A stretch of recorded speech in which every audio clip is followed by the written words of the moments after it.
The Baker Mayfield gone west. Fifth-year quarterback Sam Darnold has been handed the reins to a Panther offense now as Carolina looks for a third straight win.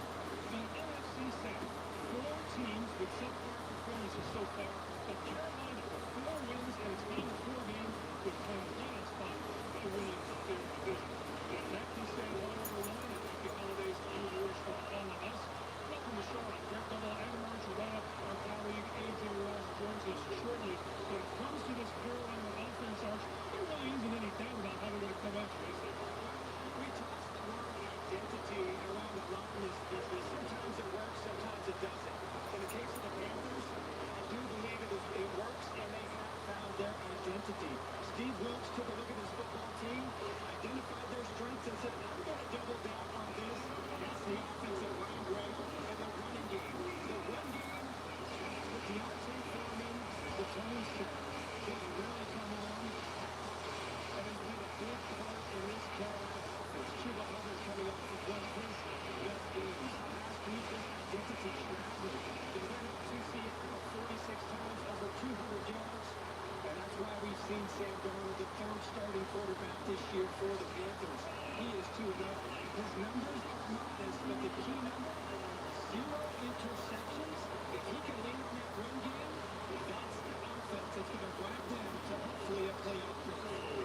During this 3 out of 4 playoff stretch, nobody is running up big numbers on this Panthers defense. The last 4 weeks, this defense has played like a top 10 defense. And it's because of their front seven leading the way. Brian Burns, one of the best all-around defensive edge players in the NFL.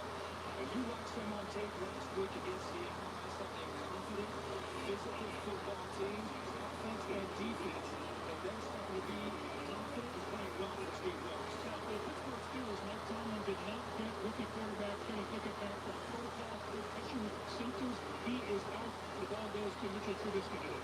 He split reps with Mason Rudolph all week. And Trubisky, he gets the start. He started the first 4 games of the year. He also came in relief against Tampa Bay and looked good in that game. Last week he came in relief, did some good things. He was aggressive. He moved the offense down the field. But it was their critical, catastrophic mistakes in the scoring area, the 3 interceptions that killed this football team. Greg, he has to keep that aggressive mindset, but better decision making when he can't get the ball away. Now for more, let's go to downstairs now. Going on colleague A.J. Ross. The Steelers and the Panthers are 5-8, but facing 2 very different teams.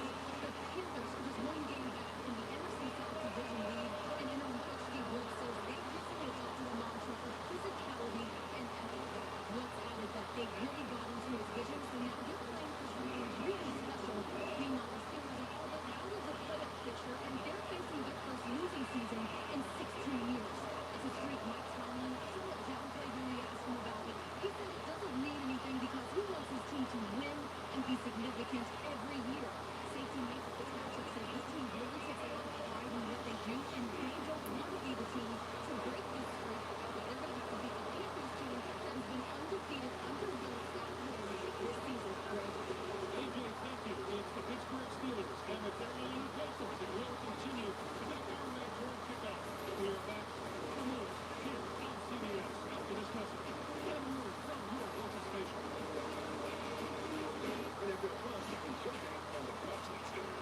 As the announcers just stated, the Pittsburgh Steelers are 60 minutes away with a loss from their first losing season since 2003. They sit at 5-8 entering today, coming off of a loss last week at home to the Baltimore Ravens, who lost yesterday at Cleveland, who is now 6-8. Cincinnati, of course, plays at Tampa Bay later on today. So Pittsburgh right now in the 4th spot in the North. That's dead last. And they're deep, way down on the outside looking in right now in the current playoff picture. That's sort of out of the question, neither here nor there anymore. They have to win out and get a lot of help just to even make the playoffs, for that matter. It starts with a win today. Still got a few winnable games down the stretch. One game at a time, though. They're at the Panthers today. Before then, a short week hosting the Raiders on Saturday night, Christmas Eve. And I'll have live watch along reactions over on YouTube of that as well. But yeah, just with Kenny Pickett out now today, Mitch Trubisky at the start, Mason Rudolph to back up. The running game that they had the past month or so, they didn't have last week. Turnovers killed them, especially in the red zone. Just coulda, woulda, shoulda, as mentioned then. One of those games, just been, one of those seasons, first year, yes, without 7 in Big Ben Roethlisberger. But as good as this defense honestly thinks they are, they've still given up more points in 8 of the 13 games they've played, and that's why they sit at 5-8. And like I said, they got to win out and get a ton of help. One, just to have a winning record, let alone 2, potentially even, sneak in the playoffs, which, once again, that's neither here nor there because that ain't going to happen. With Trubisky starting at quarterback today, the game plan you would have to think, as he came in relief of Pickett last week after he was injured in concussion protocol, out today. Rudolph, once again, a week before Christmas with his red nose, going to back up. I expect we'll see both QBs stay, honestly, for the black and gold. It's just a matter of when. But game plan-wise, run the football, it's going to be similar, I think, to, how it was the first 3-4 weeks of the season when Trubisky had started as well. They squeaked out an overtime win week 1 at Cincinnati. Lost a few close games then afterwards, and then they handed over the reins to Kenny Pickett. And the big question with him is now, as mentioned last week, just hopefully it doesn't, continue. He's already now in his rookie year suffered a few injuries, and now this one's going to cost him this game. He won't play at all. Well, I don't even know if he traveled for that matter. He's probably going to be on the sideline if I'd have to guess. But with that being said, today, it's still next man up mentality. The standard is the standard. You play with who you have on the active roster. Pickett's out at quarterback. Miles Jack is out at linebacker. They made some moves through the waiver wire this past week as well. They signed a linebacker away from Tennessee, but unfortunately he did not pass his physical, so nothing was finalized with that. But then they signed Jonathan Marshall away from the New York Jets. He's inactive, though, today at defensive tackle. They signed him because of Chris Wormley blowing his knee out. He's done for the season.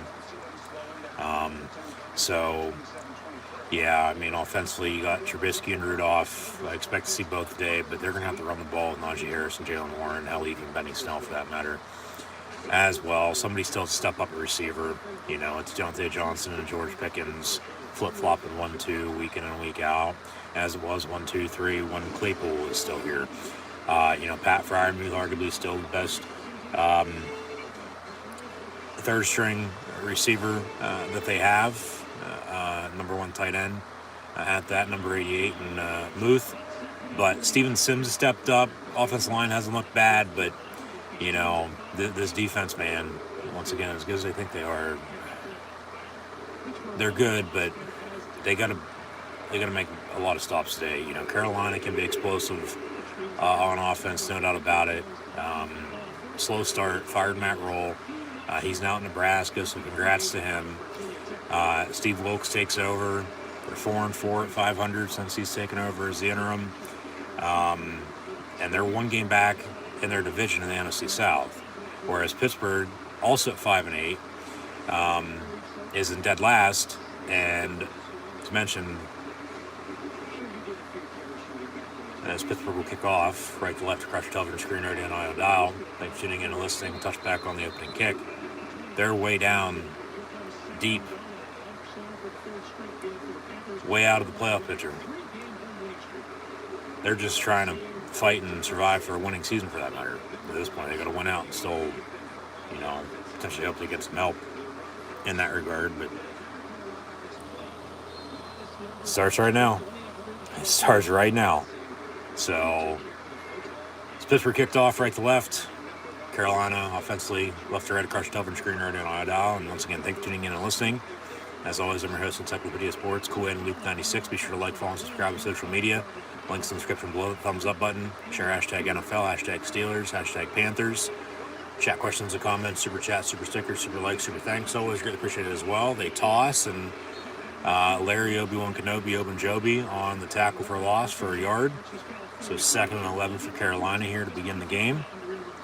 As it's, him and Cam Hayward in the middle. They've recently got back to Marvin Leal, Alulu. This year ain't as good as he was last year, let alone the year before for that matter. TJ Watt still had a slow, recovery since he's returned from injury. Had a couple sacks, but the impact that he, normally has, it just hasn't been there since he's returned a little over a month ago after the bye week, of course, after suffering a torn pec week 1, and then he also got his knee scoped. And as good as these, DBs are in the back end at corner and safety, from Micah Fitzpatrick to Cam Sutton to Levi Wallace, Millette and Pierre, play pretty damn good 9 times out of 10. But as they bring up Robert Spillane's name with Miles Jack out, yeah, he's going to have to step up today. But these middle backers all season long, for the most part, 3rd and 8, as they got a few yards there on 2nd down. They won't convert off the punt. It'll be 4th and 2, so Pittsburgh gets off the field. Quick 3 and out, and Carolina got the punt. Pittsburgh got the ball back. She's going to get the ball for the first time today as he kicked off. But these middle backers, even with Highsmith coming off the edge, Malik Reed, active back this week as well. So Watt, Highsmith, Reed, Devin Bush in the middle, Spillane. We'll see who gives. Good God, man. Show some fight. They do there on the opening drive, and now Sims on the punt return for about 5 yards. Be 1st and 10 Pittsburgh from about the 33-yard line to begin the game. So, yeah, Mitch Trubisky getting his start today. First time that's happened since October the 2nd when he started home against the Jets. 1-1 as a Steelers starter this year on the road. 1 week 1, lost week 3 at Cleveland. Pickett then came in second half of the Jet game. Should have won that game, let alone a few more that they've lost this year. It's a 1-score game. It's down to the wire finish as always, and they just got to find a way to win them. And it starts up front, the run game. But defensively, they got to be able to stop the run too, because they've had trouble doing that at times this year. They will hand off to Najee Harris, so a couple yards for him here to begin the game. But Trubisky's got to be aggressive too, as he was last week. It's just, those were costly interceptions. They turned the ball over 3 times in the red zone inside the 20. They settled for field goals again, and they lost by 2. So, as mentioned then, do the math on this or that. It was a winnable game they should have won last week, along with, a few other winnable games they've already lost this year. So, it is what it is. Nothing I can do about it. They're the ones coaching and playing, and it's just frustrating, man, when it's there for the taking, and, they should be, doing this or that, playing a little bit better and potentially winning more games, and they have already won, and those were losses. And it's tough shit, yeah, no doubt about it. But 3rd and 6 coming up after a couple yards there on 2nd down as well. But just they got to keep it balanced. They got to keep it simple. Take what the defense gives you. It's the NFL, though. It's best against best. We'll see who steps up. But 3rd and 6, Trubisky in the gun. Deontay Johnson is the motion man. We got a whistle, delay a game with the flag. Actually, Pittsburgh going to call timeout. So we'll see if that timeout, a couple minutes in here, is going to come back to bite them here as we'll near the end of the first half here shortly. But yeah, rather than having a 3rd and 11, you keep your 3rd and 6, call a timeout. I mean, as long as you convert, it'll be okay. As long as you end up scoring on this drive, it'll be okay. Now, if you don't get anything, that's just a waste of timeout at this point. It's like, well, you might as well just, take the delay game and, go from there. Yeah, most consecutive seasons with 500 win percentage or better among head coaches all time. Tom Landry, Bill Belichick, and George Halas above Mike Tomlin with 21, 19, and 16 consecutive seasons, as Tomlin sits at 15 consecutive seasons of a winning record. As, of course, took over for Bill Cowher. Slant over the middle, caught, first down, Pittsburgh. So, okay, timeout works, no delay game. I mean, he would have been short if they would have had a delay game. Kept the timeout, 3rd and 11. He's a couple yards short there on the slant, but needed 6, got about 7.5, 8, so they'll move the stick first down. Now get back to the run game, run the football here. Take your shots, but just don't turn it over, and don't settle for 3 unless you absolutely have to, because that's what's killed them for keeping points off the board and, winning some games they, should be winning, in my opinion, recently. They will hand off. Jalen Warren bulldozing his way for 3, maybe 4 yards, but 2nd down coming up. But yeah, they show off that graphic with Mike Tomlin, 15 consecutive winning seasons. It's that 17th game now with that extra week. Rather than finishing right at 500, 8-8, which they've done a few times under him. After once again he took over for Bill Cowher after 06 into 07. He's had a winning season every year since. Pittsburgh hasn't had a losing season since 2003, which is the year prior to Roethlisberger getting drafted. So 18 seasons for him, 3 Super Bowl appearances, 2 Super Bowl wins, and no losing seasons. Handoff, Najee Harris, first down for the Pittsburgh offense. So keep rocking the Naj, keep pounding the rock. Maybe give us a few Christmas gifts here this week. Give us a W today, W on Saturday night. Get in the new year. Still got to win out to have a winning record. Maybe get the help. Probably won't, but never know until the game's played. But even with that big of an open mindset, just the way they played, hate to say it, but they're honestly not that good. They're not. But, what can you do? But at the same point in time, they're right there. They're so close. It's the winnable games that they have coming up. We'll see how they do there. But then just the one-score games, they got to find a way to win these close games again, man. As coming off the bye, they won 3 of 4 before they lost last week.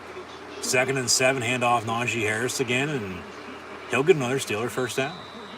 So they're able to move the ball here on the opening drive, and they're working some clock, which is, a good thing to be doing, especially on the road. Especially early in the game, too. Putting pressure on the defense and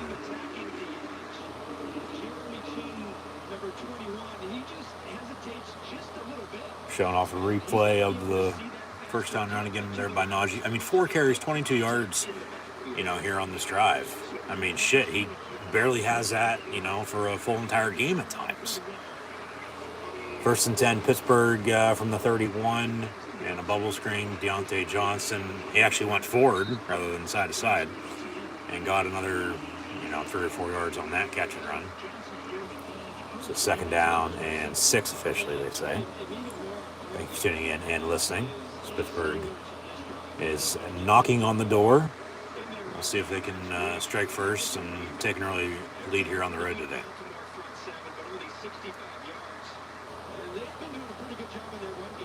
I'd be looking to take a shot. I would, unless you're just going to keep running the football. But I'd be looking down the middle to Freiermuth. I would. Gunner in motion. They'll hand off on a draw to Najee. And they're going to be right there at the marker. We'll see if it's 3rd and inches or spotted as a first down. They got to keep this up the whole game. Just not this drive and think, a 3-7-0 lead's going to be, big enough. Like, no. 3rd and 1, they say. 3rd and short. As there's Mason Rudolph on the sideline, dressed for the first time this season. So it is, sort of working out that they brought him back. He knows the system. He can, as Trubisky will sneak it, get a couple yards, first down Pittsburgh. So he'll move the 6 again. But, as he knows the system, if you need him, okay, but just hopefully it doesn't get to that. I still think, it just depends on how this game shakes out. I mean, this is a good opening drive, but still a lot of football left. Still think potentially we might see both quarterbacks today for Pittsburgh. I do. But they got to just keep whoever's in there. As I said at the start of the year, it doesn't matter. Trubisky's in, you want to move the picket, and whoever's playing quarterback. You got to have a running game. 1st and 10 from the 18. They run a screen. Jalen Warren, far side, inside the 10. First down. And just Warren, boom. Bulldozing his way.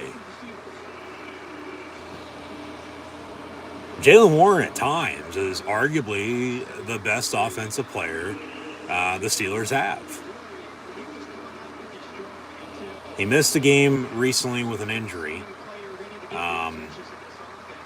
Basically missed 2 games because when he got hurt, it was early in the game. Was out the rest of that game and missed the following week. And he's been back since. But even beforehand and since, and getting him as an undrafted rookie free agent this past offseason out of Oklahoma State. I mean, Pittsburgh, 1st and goal now from the 7, handoff Najee Harris, bounces a tackle, and then stiff arms his way into the end zone. Touchdown Pittsburgh, and the Steeler Nation in full effect. As Tomlin's pumped up, I'm pumped up, everybody should be pumped up. Here we go, Steelers. They drive a good 65, 70 yards on the opening drive by running the football. Trubisky officially on that drive only threw the ball 4 times for 26 yards. So, I mean, they were a little bit more balanced than I thought they were. Najee has Boswell's extra points up and good. Pittsburgh leads at 7-0 with 5:48 to play in the opening quarter. Najee Harris now 6 carries, 34 yards rushing, and a touchdown. And they control the clock there, as mentioned as well, with 6 first downs. A 7-minute touchdown drive for 7 points. Just keep it up. And the refs are letting them play. No penalties called yet. I mean, they lucked out. Go back to that 3rd and 6. They don't call it timeout for the delay of game, 3rd and 11. Do they punt? Or, hey, let's get our head out of our ass. We're calling this timeout. No delay of game. Got to, keep it simple. The little things add up. And, hell, they converted a couple first downs after that and continued to drive. And, as I said, show some fucking fight. And they did, but now with the 7-0 lead, you just can't think this is enough. You got to put it to them. You got to keep it up. The past few weeks, I mean, hell, all season long. And all, every year, for that matter. All throughout history. They're either getting out to an early lead, thinking it's enough, or they're coming from behind. And then if they do come from behind, sometimes it's good enough, but halftime it's not, and then they lose. It's just how it is. Now this defense has to feed off of this. They got to continue to make stops as they did on the opening drive. Carolina went 3-and-out with Sam Darnold at quarterback because Baker Mayfield was released because they weren't going to dress him. Signed with the Rams, of course, 1-0 with them.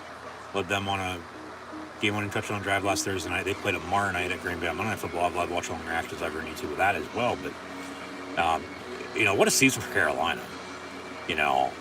Matt Rule entering his third year, gets fired after week 4.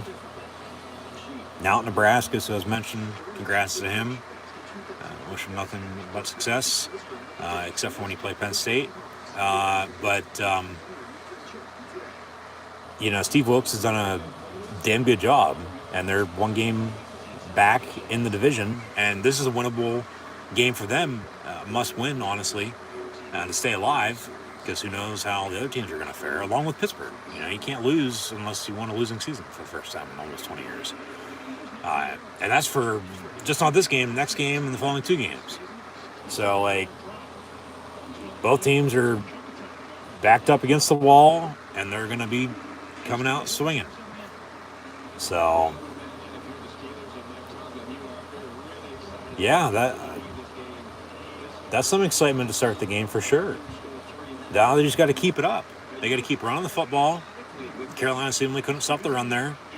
And Trubisky, 4-4, kept it simple. I mean, nothing, as they'll return it from the 2-yard line. And then to the 34. Nothing real aggressive. They kept it simple. I mean, it's 4-4, 26 yards. Update, Falcons Saints. So speaking of the NFC South, and we are Penn State. Juwan Johnson, touchdown for New Orleans. But, just now we got a hold on the kickoff return. All right. 10 yards, half the distance. They're going to mark them back at the 15-yard line. So that's a big holding for Carolina on the kickoff return there. Good return, and then hold back some of the 15-yard line. So, as they just give us an update, of course, we'll have first half stats and scores update around the league as well, coming at halftime as always. So stay tuned. But in the meantime, thanks for tuning in and listening. So 1st and 10 from the 15 for the Panthers. TJ Watt off the edge almost gets the Darnold over the middle. It's caught, and then Levi Wallace with the push out of bounds.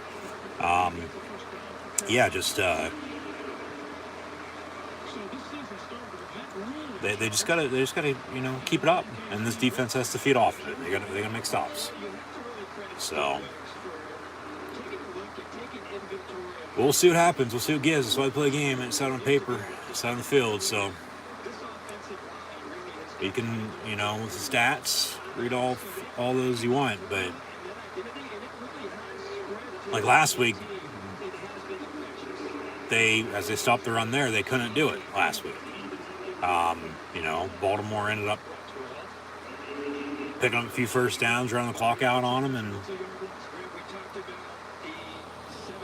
game was over.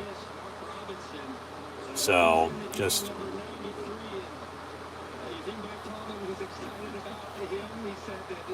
we'll see what happens here today, because I honestly don't know.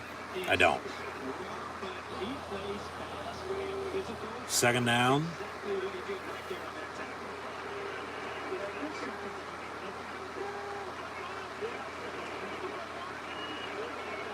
Motion man, as they'll just hand off again, and then Pittsburgh right there to make the stop, so no gain on the play.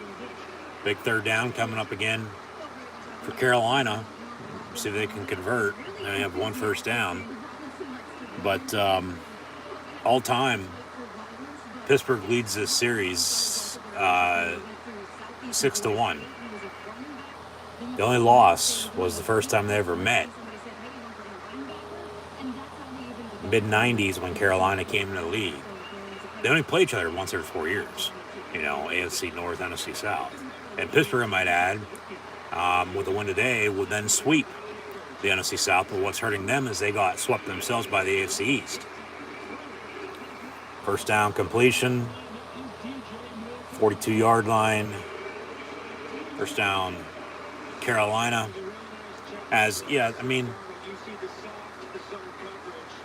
Matt Rule's biggest problem in Carolina was they never had a quarterback. They fire Ron Rivera, who then ends up going to Washington.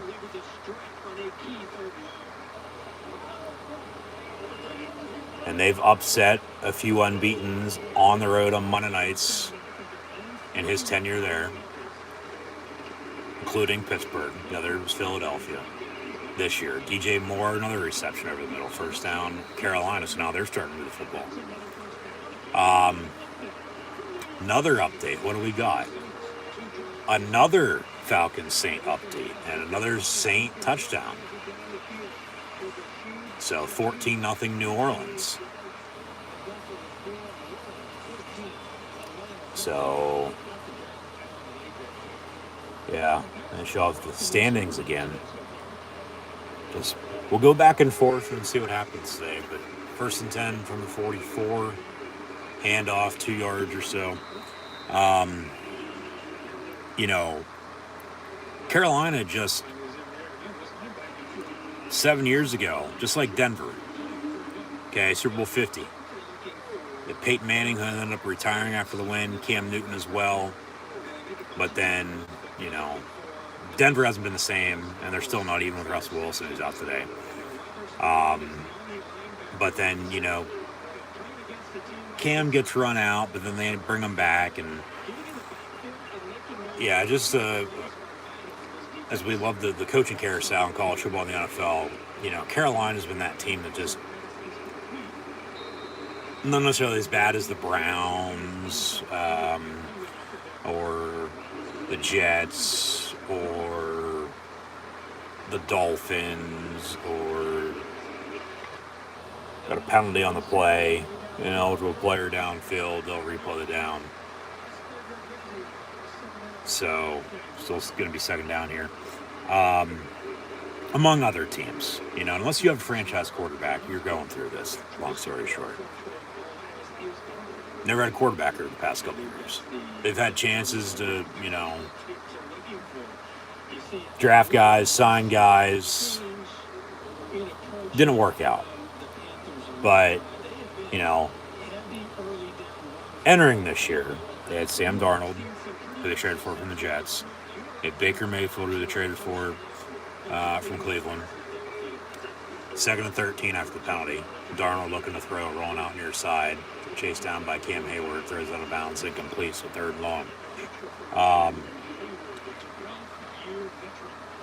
And then P.J. Walker, who played for Matt Rule at Temple, and then bounced around the league along with the sub-leagues in the spring, whether that be the Alliance, to the XFL, to the USFL, P.J. Walker, and then they drafted, Matt Corral, but he's been injured all season.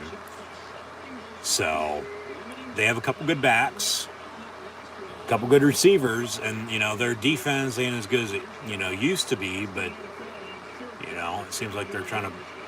Darnold goes deep far side. It'll be caught at the 10-yard line, and Carolina's got a first and going out for 5. Son of a bitch. They're trying to build their defense around Brian Burns, who this past trade deadline was getting a lot of buzz, and they've held on to him. Because they're still in the thick of it in their division to potentially even make the playoffs, for God's sakes. Pittsburgh just got beat on that play. Darnold with a good pump fake, and then the corner bit. Safety had to come over. James Pierre and Devontae Casey on the tackle, but damage is already done. 1st and goal, Carolina. Officially, they say at the 7-yard line. So, Darnold under center. We'll see if he's going to hand off to Foreman. He does. And Pittsburgh grills him for a loss. And that should do it for the first quarter. The 2nd and goal, Carolina begin the second, down 7. Pittsburgh leads the Panthers here 7-0 at the end of 1 here today. But yeah, Sam Darnold quarterback, Deontay Foreman, and Chuba Hubbard at tailback. And then at receiver, DJ Moore, also from Maryland. Sort of what Diggs was in College Park. And then Terrence Marshall there with the big reception. They got Laviska Shenault from Jacksonville.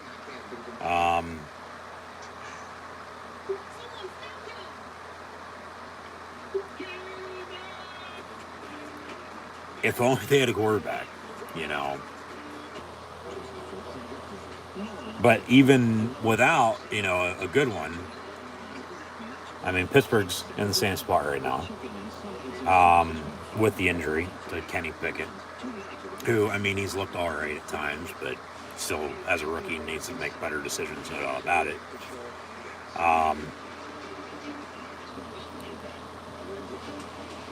Carolina's still in the thick of it, even with who they have. So, I mean, as they were saying at the start, yeah, identity. Good keyword for both these teams in that regard. So, I mean, I'd hope Pittsburgh knows who they are, and that's put your hard hat on and go to work type of team, blue collar, nose to the grindstone, we're going to punch you and keep punching you and then punch you some more. Just tough. So, I mean, they're the Steelers, for God's sakes, men of steel. But as Pitt is the Panthers, the Steelers in the NFL, they're taking on the Carolina Panthers here today. Come back from break real quick. That's a fast commercial break as they advertise for the Christmas Eve and Christmas Day games next week. Of course, Pittsburgh in action next Saturday night against the Raiders. Live watch longer actions ever need to, then so be sure to tune back in. But they're showing off the My Cause, My Cleats.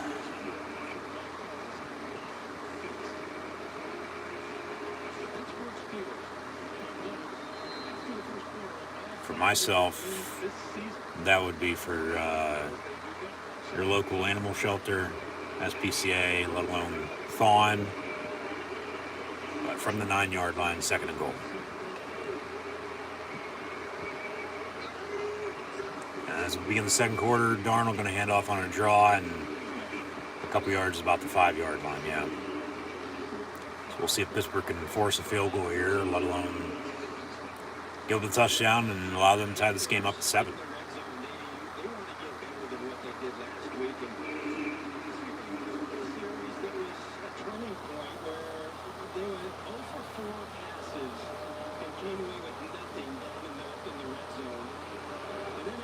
So 3rd and goal.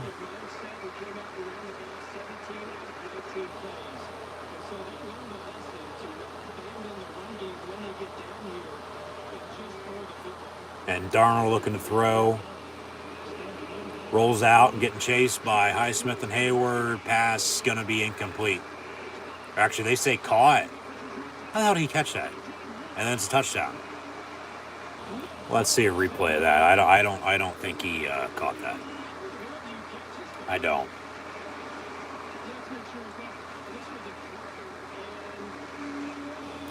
Left foot's down, knees in, right foot's dragging. Yeah, that is a catch. I don't know how the hell he caught it, but somehow, some way he did. Stepped out and, came back in. So, of course, all scoring plays reviewed. Seems like it's going to stand. So, that was a DJ Moore drive for Carolina. Marshall with the big catch down the far side, but they're an extra point away. Carolina is from tying this game up to 7 apiece now. Yeah, at first I didn't think he caught that, but he did. So, touchdown.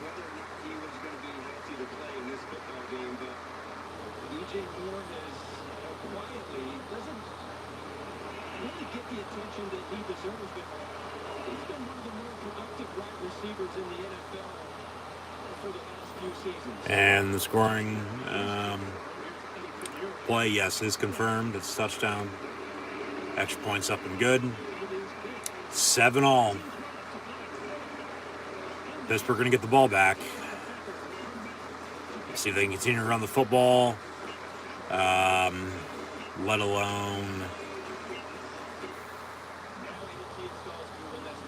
I don't know about Trubisky, man. As long as he doesn't turn the ball over, you know. But then even with Rudolph, it's like if they put themselves in a hole, if they, you know, are doing stupid shit today, it's ball game. You know, they'll lose. There's no other way around it, unless the defense would get a stop for him or defense touchdown of some sorts, special teams as well. So, yeah, we'll see, you know, where we go from here. But, you know, of course, hopefully Pickett will be good to return, you know, next week and following weeks to end the season. You know, because unless he's severely hurt, which is just a concussion, but he's got to still pass protocol to come back. You know, now, especially if you're in it, but if you're not, which they might not be after today, it just depends on what happens. That now is going to be, you know, a damn good time, even though he's already gotten a lot of experience this year. You know, you're going to want him to get even more experience down the stretch, you know, going to next year. With that experience and, you know, build off of it one way or another, and, you know, you go from there.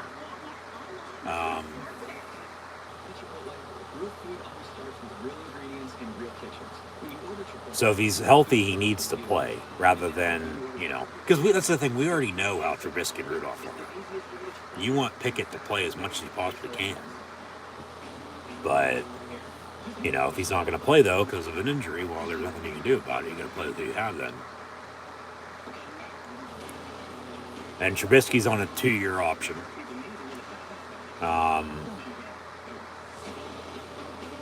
Will he be back next year?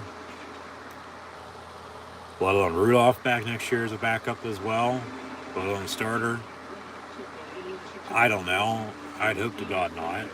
That's what, if Pickett's the answer, and I think he's a franchise quarterback, they need to get a better backup in for him. But it might also still be Mason Rudolph because he knows the system.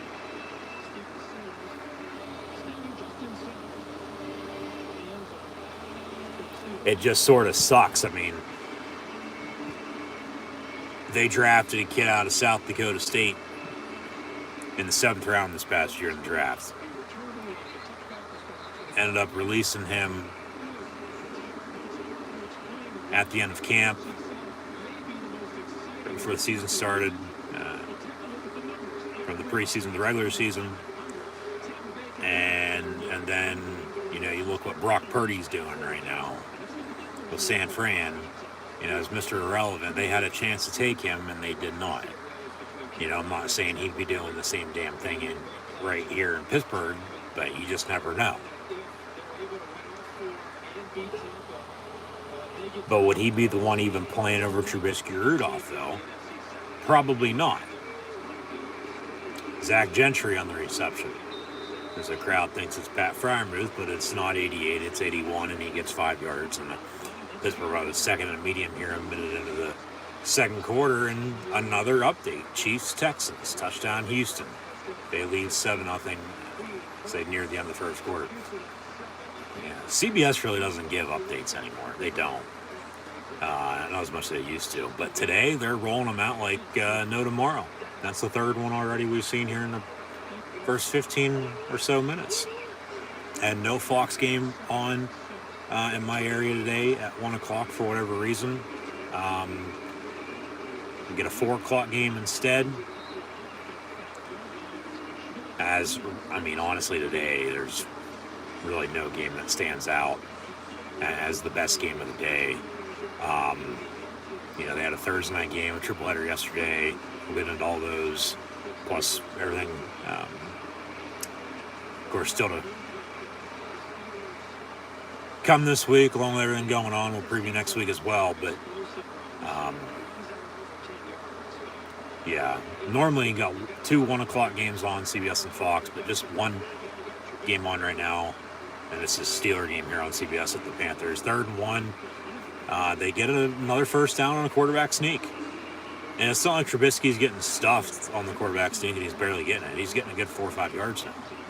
So keep it up. Keep running the football. I'd take a shot here before too long. I would. You got to get some momentum capitalized on. Because you have it. You do. So we'll see if they can connect. But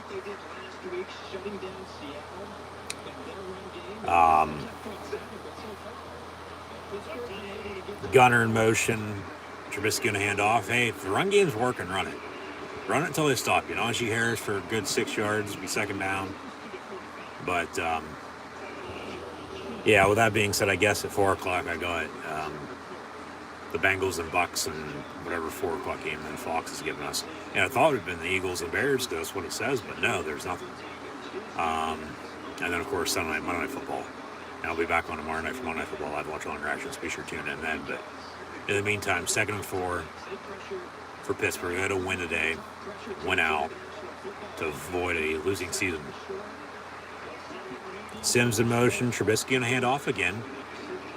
Jalen Warren for about a half yard. Be third down.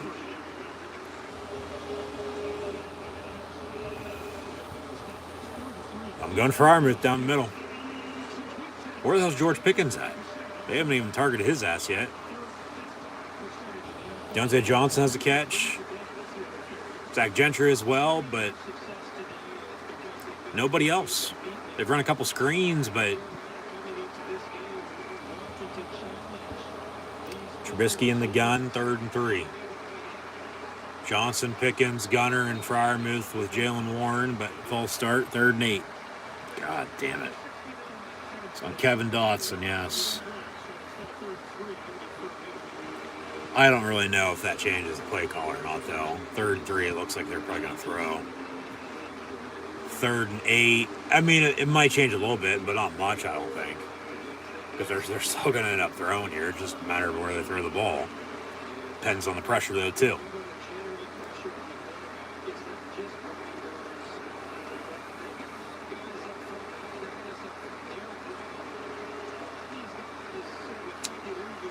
Warren going to motion back into the backfield. 3rd and 9, they say. Movement up front again. And might go back to 3rd and 3, 3rd and 4 with an offside. And yes, we will. So Carolina jumps. Encroachment. With a neutral zone infraction. It's an offside. And just they build up the Carolina front four. They make a mistake. And yeah, they do it. So 3rd and short again, 3rd and 3 as it was for Pittsburgh, as we trade 5-yard penalties back and forth with a false start and then an offside. So 3rd and 3, 10-16 counting the play in the half, 7-7. Trip stop your screen, Trubisky looking to throw, far, deep down the far sideline. George Pickens at the 20, first down Pittsburgh. Hey, like I said, where the hell is he at? Well, there he is, first down Steelers. Now get back to the run game and run the damn ball. Just a simple go route down the far sideline. And it wasn't right on the money, but, you know, he just watched for the football and found it, and then they'll hand off for Warren up the middle. Jalen Warren, first down Pittsburgh. And he holds on to the football as well. Another first down, 1st and goal now it should be. But yeah, just went up for it and came down with it and first down. So first down run there. Unless they say 2nd and short. They do say 2nd and 1. So handoff Warren again up the middle. Now they got a 1st and goal at the 6. So they got 4 shots to punch it in. So we'll see if they can do just that or not. I'd hope, of course, for another touchdown, score here. Go back up 6, make it 7. Not off self for 3, as much as they have had to recently. Hand off again, Jalen Warren, to the 1-yard line he goes. 2nd and goal, Pittsburgh. Carolina can't stop the run, so Pittsburgh, keep running the damn football. Why not? Punch it in. And the sneaks have worked for you on 3rd and short with Trubisky. Why don't you sneak it right now on 2nd goal from the 1? Maybe he gets himself a rushing touchdown today for all we know.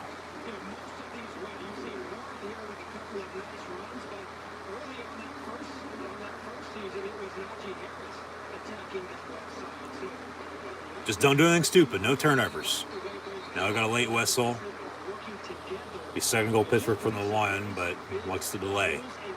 Are fans throwing snowballs again in the sun in Charlotte, North Carolina, where they very rarely get snow? I don't think so. I don't know what this delay is. Oh, Carolina took a timeout. Okay. So second goal Pittsburgh from the 1, but a timeout on the field. 8:24 to play in the half. 7-7. And I'll actually take a TV timeout here with the break. So we'll get back to the action momentarily. In the meantime, I'll leave it at that. But just as always, once again, thanks for tuning in and listening. Rest Encyclopedia Sports, Coin Luke 96. Be sure to like, follow, and subscribe on social media. Links in the description below. The thumbs up button. And just scroll down and check out Facebook, Twitter, Instagram with that red subscribe button, as well. Notification bell next to it. Right here on YouTube.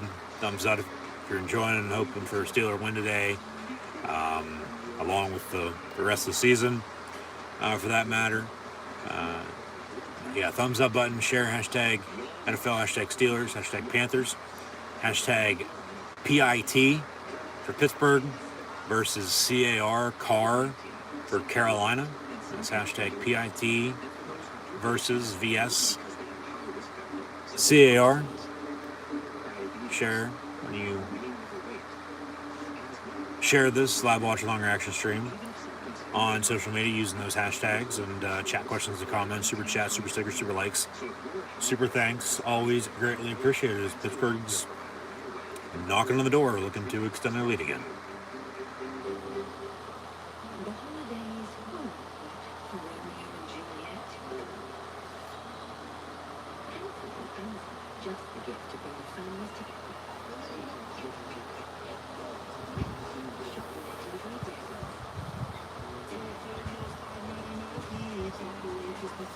I'd keep running the football. I would. It's working for them. Carolina can't stop it. Just don't do anything stupid in here. I wouldn't be surprised if they run a play action. Go to the tight end. But knowing Matt Canada, I could probably guarantee you they'll probably run an end around right here. That's if they don't hand off to Najee Harris or Jalen Warren in the middle. They'll probably run an end around. Whether that's Deontay Johnson or George Pickens, let alone Sims or Gunner, beats me. Probably going to be one of those last two receivers. Probably going to be either 8-2 or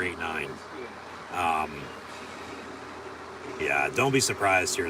They run an end around, because they haven't done that recently. So second and goal, back from the TV, timeout, ball at the 1. Yeah, 3 turnovers. They mark them down at the 2 officially. Second and goal, Pittsburgh from the 2. And surprisingly, nobody in motion. They'll just hand off Jalen Warren, and he'll bulldoze his way into the end zone, pissing down the legs of the Panthers, and scoring his first ever NFL touchdown. And now we got some pushing and shoving. All right, it's getting chippy.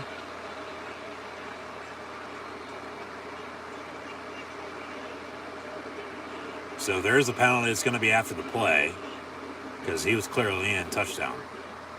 As the officials do get in and get them to split from one another, break up the so-called scuffle.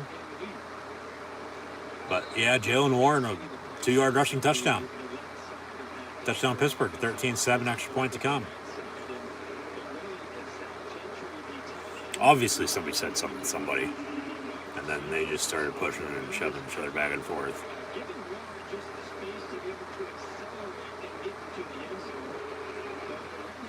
So Pittsburgh now on for the extra point.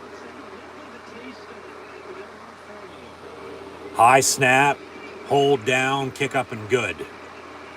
14-7 Pittsburgh. Mitch Trubisky 6 of 6, 68 yards passing. There's the penalty. It'll be enforced on the kickoff. Whatever it is. It's on Carolina, it looks like. As the Whitecappers going to go talk to Mike Tomlin. Yeah, on kickoff. You should have asked assist before the extra point. Maybe we would have went for 2. But touchdown's good, and then on sportsmanlike conduct, personal foul on Carolina. Penalty enforced on the kickoff, so they'll take another TV timeout. But 14-7 your score. Jalen Warren, touchdown. 6 carries, 20 yards rushing for him. As he has a rushing touchdown, Najee Harris 8 of 46 and a rushing touchdown as well. Trubisky was 4-4 for 26 yards passing on the opening drive. Now he's 6 of 6, 68 yards passing. So perfect here. 2 rushing touchdowns. Of course, 38 yards of those 68 went to Pickens on 1 catch down the far sideline. That set him up with a goal to go and the rushing touchdown to follow. Deontay Johnson, 2 of 12. Jalen Warren has a catch for 11 yards out of the backfield as well. Zach Gentry is the only tight end that has a catch right now, 1 for 4. No Freiermuth. But defensively, they've been able to stop, run up front for the most part. Darnold beat him deep to Terrace Marshall for 53 yards. So 6 of 7 for him, 93 yards passing, and a touchdown to DJ Moore, who has 3 catches, 34 yards as well. But the difference is, of course, Pittsburgh 7-point lead again, as it was 7-0. Now it's 14-7. But Pittsburgh, not that far behind in the pass game. Trubisky 6 of 6, 68 yards. Darnold 6 of 7, 93 yards. Those are the passing touchdown. But then Carolina as a team has 5 yards rushing, whereas Pittsburgh has 16 carries, 74 yards rushing, and 2 rushing touchdowns for that matter. So that's the difference right now. That's the run game. Pittsburgh back to it with controlling the clock by a good 4 minutes right now as well. They haven't done anything stupid with penalties, let alone turnovers yet. Hopefully they won't, so knock on wood there. But they're looking pretty good right now. I get it's a game with 2 5-8 teams, but as mentioned, both teams backs up against the wall. Pittsburgh has to win out to have a winning record this season, let alone a chance if they get a lot of help to make the playoffs in that matter. Whereas Carolina is a game back in the NFC South, they could very well still win their division. As we have this game today, and then 3 more weeks of football before the playoffs begin. So we'll see what happens. But yeah, they're back to being able to run the football again today. So thank God for that. But, just if only they had it last week, along with Justin Tucker missing field goals last week like he did yesterday, they probably would have beat the Ravens without Lamar Jackson. Let alone Tyler Huntley, and then he gets hurt, and then Johnson has to step in, and they still couldn't beat him. So I said earlier, defense thinks they're as good as they are, but at times, yes, they are good, but then other times, they're not, because of course they've lost 8 games when they've only won 5, so do the math.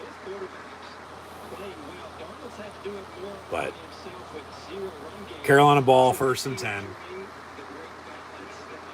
Ball 25-yard line after the touchback.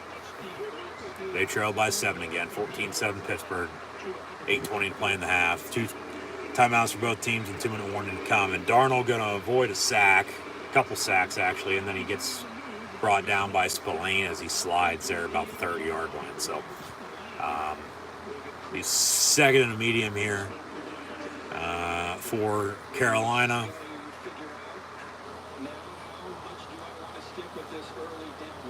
Actually, only gave him 3 yards because he slid. So 2nd and 7.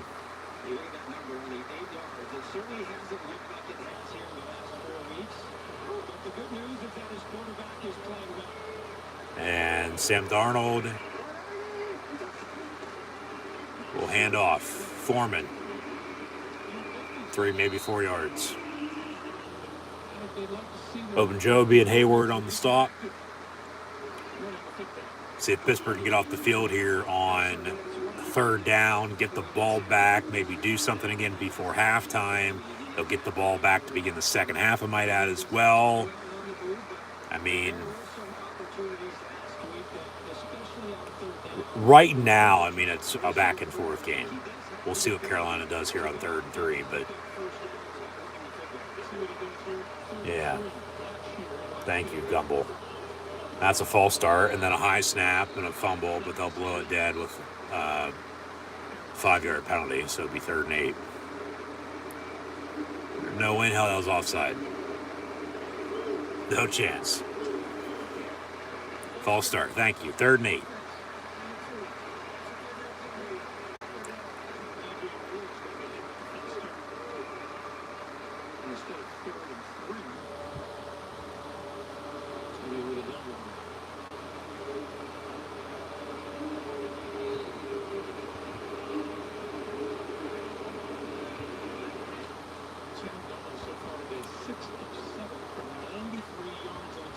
Third down and 8 after the penalty here. 6-4-6 and counting to play in the half. Once again, we'll see if Pittsburgh can get off the field here.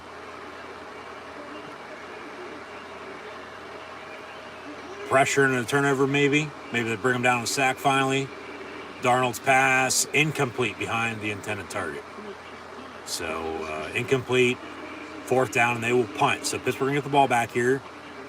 6.5 to play, 2 timeouts, up 7. And look to tack on their lead here before halftime. Work some clock, I'd hope, by running the football. You know, Trubisky not doing anything stupid. No turnovers, no penalties either. You know, score, whether that's a field goal or touchdown. Extend your lead. Get the ball back to begin the second half and, you know, go from there. Maybe score again then. And, you know, a ton of pressure on Carolina then to do something.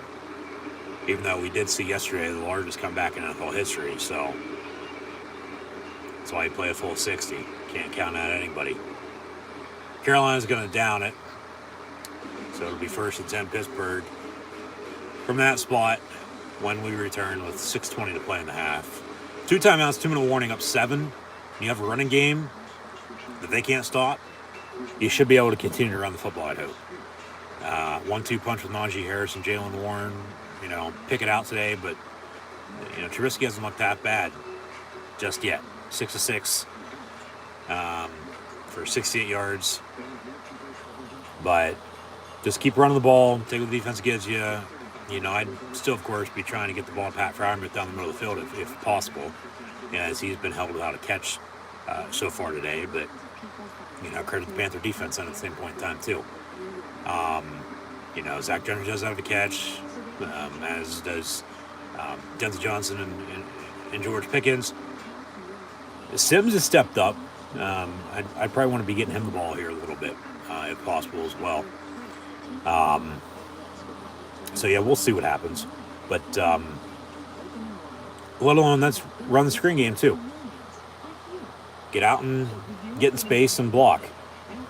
And we'll just continue to move the ball downfield. Don't do anything stupid. You know, run the football because they can't stop it. And just keep doing what you've been doing so far today. Don't be going backwards now. You know, this arguably, first few drives here, offensively, I mean, I get they gave up a touchdown on defense, no doubt about it, but another stop there. Carolina has to punt again. At least to this point in the first half, midway through the second quarter. And for the most part all season long, it's probably, from what I can recall, I mean, there might be another game or two. And I get recently the Colt and Falcon games on the road right after Thanksgiving into December here, and now here we are today, and they swept the NFC South, I might add. You know, with that being said, yeah, those first halves were very similar. It was even the Bengal game the week prior, they were up at halftime, as they're up right now, but, you know, 13, 16-3,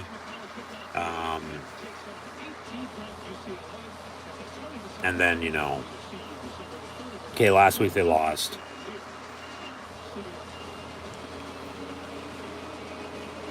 up 7 right now. I'd hope they can continue to run the football and work clock and score. And then, like I said, we'll just go from there. So from the 30, 1st and 10, Pittsburgh. Connor Hayward in motion. Get him the football, for God's sakes. They'll hand off Najee Harris. And he'll get a yard.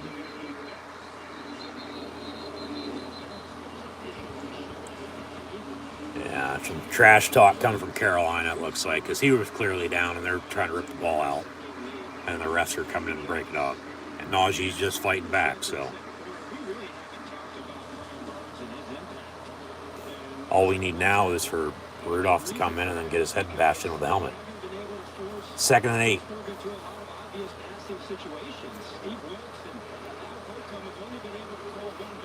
Make it 2nd and 9. They only give him a yard to the 31. 2nd and 9, Pittsburgh. Trubisky complete. Deontay Johnson slipped. He was circling around and then gets 4 yards to the 35. I mean, I get, okay, yeah, he tried to go forward. You got to give him credit, but he still needs to knock that shit off. You know, he needs to go forward rather than side to side. I get you got to create space. You got to, you know, put your foot in the ground and go, but he doesn't weigh too much. 3rd and 5 from the 35. Pickens to the top of your screen now. Got about 5 seconds on the play clock. They'll get it off, though, in time. Trubisky looking to throw again over the middle. Incomplete, a little too much. 10 for Pickens, incomplete. 4th down, they'll punt for the first time today. 4:50 to play in the half. Now Carolina, 2 timeouts, 2-minute warning. You know, they can cut this lead again. That drive didn't hurt them at all. They got a ton of time here to do something themselves before halftime. Cut the lead with a field goal, let alone tie it up with a touchdown again. But Presley Harvin in his blue suede shoes. The blue Christmas. Fair catch. Signal for the 26-yard line. 1st and 10 at Carolina. 14-7 Pittsburgh, though. Come on, defense. Just back making some stops and turnover. They need a turnover is what they need. They do. Or just let alone another stop. You know, turn run downs, make them punt, go from there, get the ball back.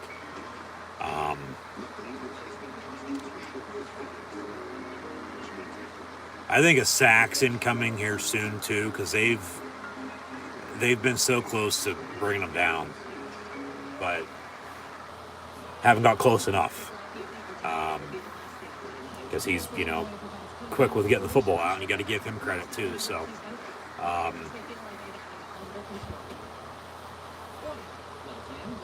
yeah, we'll see here if they can get another stop potentially even before halftime, get the ball back again, and maybe go on a quick drive somehow, kick a field goal before halftime, because I can see that happening for whatever reason, because it happens a lot.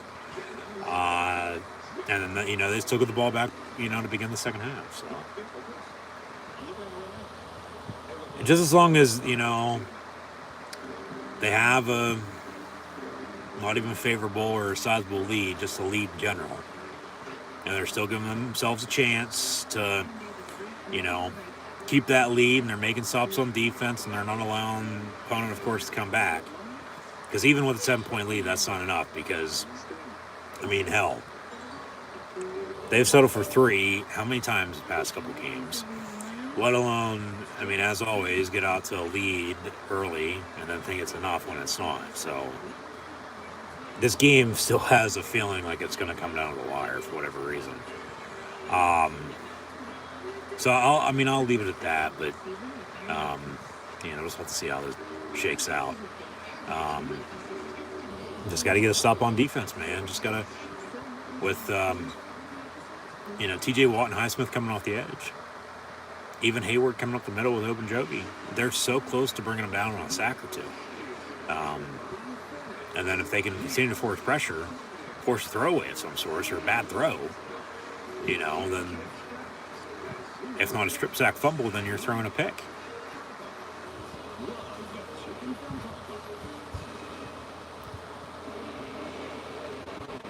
So 1st and 10, Carolina down 7, 14-7 Pittsburgh here. With under 5 to play in the half. 4:42 officially to play in the first half.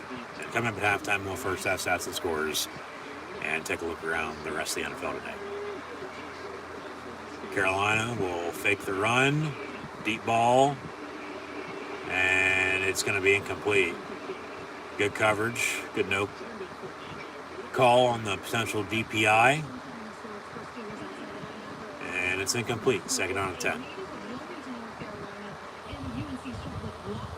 He grew up a Panthers fan and even wore Panthers jerseys, took photos with Sir Purr. I got a chance to speak with his Sir mom, Dad, Purr. Sam, and Kim Highsmith.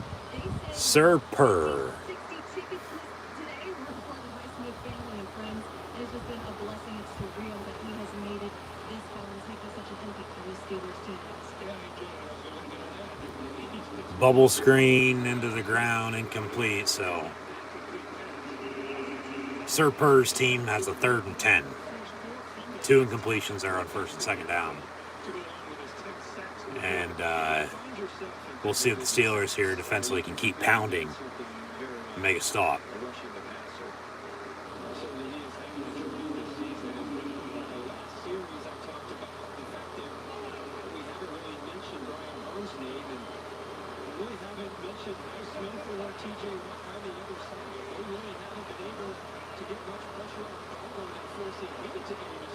Third down and 10. Darnold. He will get sacked. TJ Watt. I knew it. I just knew it. TJ Watt. Turn it down. With a sack on Sam Darnold. And 4th and a mile. Carolina to punt. Pittsburgh going to get the ball back again. Still with 2 timeouts and time with the 2-minute warning to potentially, go on a touchdown drive here, let alone a scoring drive with a field goal. Extend their lead and then get the ball back to begin the second half, and we'll see what they do then. But just keep adding, keep building. Go backwards. And let's block the punt. And fair catch signal for 33. That was dangerous. 1st and 10 Pittsburgh. And guess what they'll do? Take another TV timeout with the commercial breaks. We'll get back to the action momentarily. But 3:36 to play in the half. Pittsburgh ball after the TJ Watt sack. It's his defense. No doubt about it, along with Cam Hayward and Minka Fitzpatrick, as they show off on that graphic, as we've been, saying for quite some time now. I mean, it's TJ's team, honestly, with Roethlisberger retired. But hell, they're able to run the football here, man. They are, which is a good thing. So let's keep it up on offense, run the ball down their throat. I mean, they could get a good 100 yards rushing as a team here in the first half with a good drive here potentially. Looking at the stats, as they have 2 rushing touchdowns. Like, if they're not running the football as good as they are right now, they're getting shut out probably, let alone down either, a point or a couple with, probably have to settle for a couple field goals. So there's that. But, yeah, 14-7, Pittsburgh ball, 1st and 10, 3:36 to play in the half, 2 timeouts, 2-minute warning. Up until they had to punt for the first time their last drive. They had 2 scoring drives, 2 touchdowns on the ground. You'd think they'd be able to continue to run the football here, get a few more first downs, move the ball, and score some more points here before half. So we'll see what they do and what happens. And once again, we'll go from there. They can't stop the run, so continue to run the football. It's not that hard. But, and then I might add, once again, they'll get the ball to begin the second half. So they could do some damage right now, long story short. They could, as they say, double up. Whether that's a field goal or 2, 2 touchdowns or anywhere in between, Pittsburgh mid-third quarter could be up 3 scores. 28-7, you would have to think at a max. Min, as it is now, 14-7, maybe 17-20-7, or, like I said, anywhere in between. We'll see. But yeah, they could honestly do some damage right here. So we'll see if they can score, or if Carolina's going to, make a stop and get the ball back themselves even before halftime again, and maybe just turn into a punt contest here before half, for all we know. But they've had some good starting field position around the 30-yard line for the most part all day today. Najee Harris on the give for about 2 yards. So second down and about 8 here. 3:26 and counting. So, keep it up. Move the ball down field forward rather than, side to side.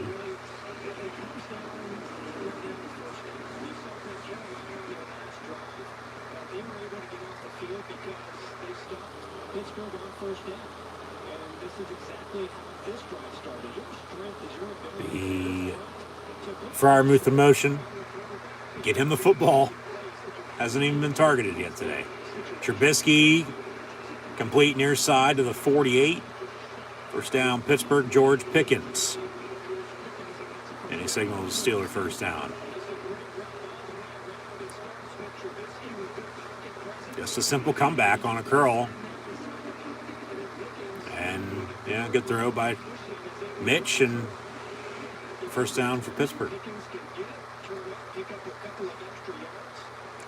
So 1st and 10. Ball around midfield here. 48-yard line, give or take. And this should be the final play before the 2-minute warning. And they'll run an end around to Sims, but they read it right from the start. He loses a couple yards. So it'll be 2nd and long, 2nd and 12, 2nd and 13 with 2 minutes to play. You still got 2 timeouts, though. Just get in field goal range if you can, honestly. Of course, if you could, score a touchdown, that'd even be better. But you're going to take whatever points you can get at this point before half, because you'll get the ball to begin the second half as well. So 2nd and 13. You're probably setting yourself up, for a 3rd and short. So they'll probably run a draw, let alone a slant or, something for, I'd say 5 to 8 yards or towards the sideline on a simple out.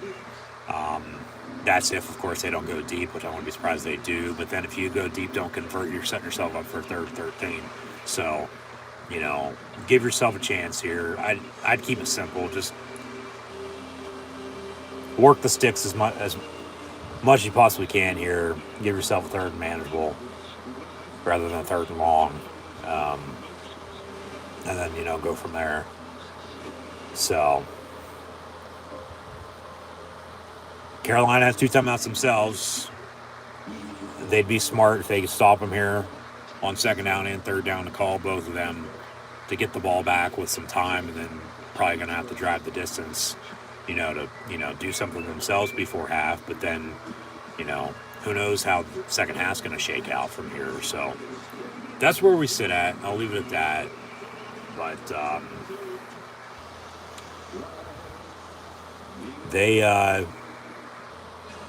Pittsburgh here hopefully will score some more points here before half, score more in the second half, and win this game. And then as they show off the immaculate reception from 50 years ago this upcoming Friday, the NFL, rather than having it played on the actual anniversary date, they'll have it a day later on Christmas Eve night rather than on a Friday night. Because they could have honestly went, because they have a Thursday night game this week, as always. Could have had that Friday night. 50 years to the day. They'll retire Franco's jersey. Showing off the commercial for that. But because they got a full slate next Saturday and then 3 Christmas games next Sunday. Hopefully everyone will have a Merry Christmas, Happy New Year as well, or Happy Holidays if you're one of those people. Along with Monday Night Football next week. So yeah, they honestly, probably didn't think Eagles-Cowboys next Saturday afternoon would be, that must see of a game for the division potentially. Because the schedule makers, they should have put it on the 23rd, the 50th year anniversary. I mean, it's just a day late on Christmas Eve night, but then you still get that other game at night, but it's Saturday afternoon, and you get your Saturday day games and Sunday games next week, and then Monday Night Football as always. So they get 10 yards on a reception over the middle, 3rd and 3. They're going to throw again. Trubisky almost picked off. Oh my God. So 4th down, now they'll punt. Son of a bitch. Now, who the hell he was looking for? But now they just went a little too fast, it seemed like. Ball was tipped, that's why it was underthrown. And then that's why it was almost picked off. They should have probably tucked it and ran, to be honest with you. Or run around and spin like he does and then make a play out of nothing. 4th and 3, and they'll punt, so they're going to have to pin Carolina deep. So they can't even do anything on back-to-back drives now. After scoring on the first 2 drives of the game, they've stalled offensively even. Oh, shit. Well, they will down it at the 2. Yeah. Thought it was going to be a touchback there for a second, but then from one save to another, from James Pierre to Miles Boykin to Connor Hayward and Derek Watt, they down Carolina inside the 5. So maybe a safety or maybe some pressure into a turnover before halftime still, and maybe even get the ball back yourself if you'd call your timeouts. But yeah, even they couldn't even capitalize off the sack from TJ Watt. Remember that? They get the ball back, and okay, they get a first down there, but then the drive stalls. So they've scored twice, and now they've punted twice. So with that lead, they're not doing anything now. They're going backwards. They're not doing anything at all. So defensively, I mean, Carolina's going to have to go the distance here for sure. We'll see if, as former Panther quarterback Baker Mayfield had a 98-yard touchdown drive in them to end the game a week and a half ago on Thursday Night Football. We'll see if his former teammate Sam Darnold, still with the Panthers, has it in him here before halftime, to cut this lead a little and tie it up at half, and then Pittsburgh get the ball back to begin the second half if they don't get it back here before halftime again. Safety of some sort or pressure into a turnover, call your timeouts if you can get some stops, get the ball back, good field. Potentially they still can, if they would get the ball back, set up for Boswell field goal before halftime potentially. We'll see, just going to depend on timing. But all Carolina's going to do here is try to get themselves some breathing room. So, yeah, good special teams coverage. They pin them deep, because that very well should have been a touchback. They should have it first and 20, but they saved it a few times. And 1st and 10 at the 2. Oh, shit, they say touchback now. Are you kidding me? They looked at that and they say touchback. All right, so now Carolina's got a 1st and 10 at the 20. So take back everything I just said, minus them, getting a stop on defense. And still potentially getting the ball back. Got a whistle. And a timeout. Yeah, Pittsburgh calls their second timeout. We'll take a split screen commercial. But, all right, so they got one left, 2nd down, coming up for Carolina. Clock's going to run on one, if not 2 of these plays. So, I mean, they're stopping the clock, but they're probably not going to get the ball back. So, honestly, you might as well just let it run, make a stop. Hope to make a stop at least. But they're ready to go. They're up on the ball, but the refs hold them back. Hey, we're coming back from break. And now we can play. 1st and 10. Make it 2nd and 8 after a 2-yard gain for Carolina. From the 21. And Darnold looking to throw. That's a hold. Dump off. Chuba Hubbard tackled by Robert Spillane. 3rd down. Timeout again? No. 3rd and 2. They'll call their 3rd and final timeout if they stop them after this play. If they don't, they'll let it run, and then Carolina has 2 timeouts. Carolina, Darnold looking to throw again, 3rd and 2 over the middle. It's incomplete and no penalty. So Pittsburgh will keep their 3rd and final timeout and get the ball back offensively. Unless Carolina fakes a punt here, goes for it on 4th and 2, which would be stupid. So Pittsburgh going to get the ball back. 3rd time might be the charm here after those first 2 touchdowns and then the two punts. Get the ball back here, timeout, about 50 seconds, drive and still have a chance to score here before halftime with a field goal, let alone a touchdown, and then also get the ball back to begin the second half. So they've been so close to blocking a punt today, I might add, too. Just don't run or rough into them. And Sims going to let it bounce inside the 20, and now, it'll be down inside the 10 at the 8. So Pittsburgh, 1st and 10 at the 8, with a timeout in 42 seconds, up 7. What do you do now? Probably nothing. You probably just run it and run the clock out. You don't do anything stupid. You don't want to turn the ball over. Yeah, they're not going to get a chance now to do anything. No. You run the ball, run the clock out. Because 42 seconds here, okay, might be a difference later. Drive and score something here. But you're getting the ball back to begin the second half, up 7. Just run it. It seems like they're in no hurry. They're just going to run the ball.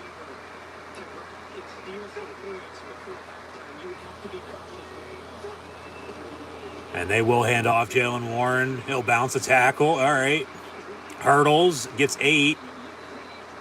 2nd and short. You can go hurry up here a little bit, maybe capitalize off of that. So say if he got out of bounds, maybe that'd be a different story, but clock's ticking. Still haven't called the timeout. They'll snap it once more, and that'll be it for the half. Yeah. No turnovers. Well, hell, they're not even going to snap it. As the half will expire with Pittsburgh up 14-7 at Carolina today. Steelers lead the Panthers by a touchdown at halftime. They'll get the ball to begin the second half, I might add, as well. So, all right, 2 touchdown drives, 2 punts, and then 1 play, and then halftime with time expiring. Defense making stops early. They gave them a touchdown, but then back to making stops. Offense still moved the ball to a point. Haven't scored, though, since they've, of course, scored the 2 rushing touchdowns. Then the 2 punts, and they get it back, but then, don't do anything because of the field position. Let the clock run out on them. And it's smart. You don't do anything stupid. You're getting the ball back in the second half. Now, if you weren't, might be a different story. Might be a little aggressive there. But then you still don't want to shoot yourselves in the foot. I mean, Trubisky ain't looking half bad. He's 9 of 11 for 97 yards. Almost threw a pick, but it was tipped to the line. But still, of course, got to be more careful with the football. Najee Harris, 10 carries, 48 yards rushing and a rushing touchdown. Jalen Warren, 7 carries, 28 yards rushing and a rushing touchdown as well. Mitch, 2 of 8 on the ground. And then Pickens leads the team in receiving with 2 catches, 53 yards. Give me a hell yeah for Deontay Johnson with 3 catches, 16 yards. But they got to get both them receivers the ball more. They get Freiermuth involved, held without a catch in the first half. Zach Gentry at tight end has a catch for 4 yards. Connor Hayward's been in, but nothing targeted to him either. Warren has a...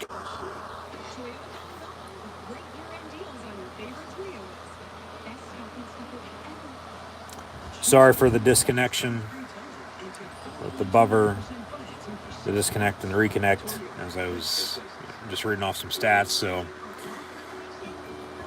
yeah, they offensively just got to get receivers the ball a little bit more to run the football, long story short, because they have a running game, and Carolina can't stop them seemingly. I mean, 2 rushing touchdowns is 2 rushing touchdowns and a 7-point, 14-7 halftime lead. So they're, not necessarily lucky to have that, but, if they don't, Trubisky still at 9 of 11, 97 yards passing, doesn't have anything to show for it in the end zone. They probably, as they show off some highlights now on the halftime show from all these other games, we'll get to the scores in a minute. They'd probably be trailing, having to settle for 3 then at that point with a field goal or 2, down a point or 4. But yeah, they just got to get Pickens and Johnson, along with Freiermuth, the ball more. No targets for 88 here in the first half. And as I was saying defensively before it went out, so once again, sorry for the disconnect, reconnect. But Spillane ain't playing half bad at backer today. Haven't said Minka Fitzpatrick's name whatsoever. So hopefully somebody else other than, as I was saying, Ogunjobi, 2 tackles for loss up front. Him and Hayward. TJ Watt has a sack. We'll see if anybody else steps up defensively. And they haven't had to settle for 3, so Boswell no field goals. 2 to an extra point, so from 33 yards out. Harvin was able to, pin them deep there. But then they said touchback rather than down to 2. And then Carolina punted themselves anyway, and then Pittsburgh didn't do anything with it before halftime because, bad field, getting the ball to begin the second half. So just hopefully that doesn't come back to bite them. That'd be the one drive they'd like to have back potentially. But then Carolina, Darnold 7 of 12, 99 yards passing and a touchdown. But a DJ Moore, who has been held without a catch since that touchdown reception, 3 of 34 receiving for him. Terrace Marshall, 2 of 53. But Carolina doesn't have a running game when Pittsburgh does. So that's the difference in this game right now. With the Steelers being able to run the football once again today. Unlike last week. But, you go back the 4 games to the bye week. There you found a running game then as well. And we're 3-1 in those 4 games. 1 3 of 4. Lost last week. Up 7 at halftime. Up at halftime in general again today. Game seemingly is still going to come down to the wire, though, it feels like. Potentially with a turnover to be the difference, I think, once all said and done. So leave it at that. But they're controlling the clock by 5 minutes. They're able to run the football. They have 2 rushing touchdowns, and they're 4 or 6 on third down. So they're able to convert. Just keep it up. Keep running the football. And keep it simple for Mitch. If they can keep it simple for him, should be okay. They should be. But that's a, should. We'll see, how it officially turns out. But it seems like every 1 o'clock game's at halftime.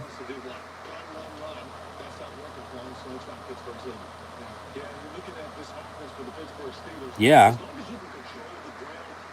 Still to come, though. Cardinals, Broncos, Patriots, Raiders, Titans, Chargers, Bengals, Bucks, Sunday Night Football, Giants, and the Redskins football team now Commanders. Monday Night Football, Rams, Packers tomorrow night. But already this week on Thursday Night Football, we saw the 49ers beat the Seahawks 21-13, winning the NFC West. Last night, the Bills won on a game-winning field goal in the snow as it finally arrived in the fourth quarter, in the final 10 minutes. And game-winning field goal for Buffalo, not clinching the AFC East, but they clinched the playoff berth with the win, 32-29 over Miami. The Browns beat the Ravens 13-3. If only Justin Tucker, of course, missed the field goals he missed yesterday last week against the Steelers, might have been a different outcome. And speaking of outcomes, the Colts were up 33-0 at halftime yesterday, but then blew a 33-0 lead.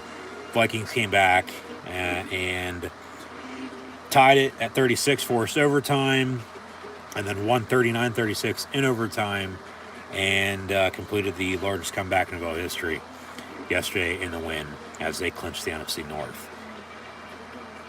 Tomorrow night during Monday Night Football, Monday Night Raw, that is when we'll dive more into the standings, depending on, of course, what happens today. And, of course, we'll recap what happened this week tomorrow then as well. But as every 1 o'clock game right now is at halftime, the Steelers are up at Carolina 14-7. So thank you for tuning in and listening right now to these live watch-along reactions, live right here on YouTube. As always, I'm your host, Encyclopedia Sports, Coy and Luke 96. Be sure to like, follow, and subscribe on social media. Links in the description below. Thumbs up button, share. Hashtag NFL, hashtag Steelers, hashtag Panthers. Chat questions and comments, super chat, super stickers, super likes. Super thanks, always greatly appreciated. But also at halftime right now, we have a tie game with the Lions and Jets at 10. The Saints are up 14-3 on the Falcons. We saw an update of that. We also saw an update of the Texans up on the Chiefs, which they still are. It's 14-13. Houston on top of Kansas City at halftime. Dallas is up at Jacksonville at the half as well, 21-7. And Philadelphia, 10-6 at Chicago. So the 6 1 o'clock games that are on right now, all at halftime.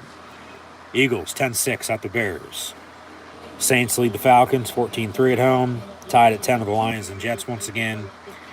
Cowboys, 21-7, leading the Jaguars and Texans.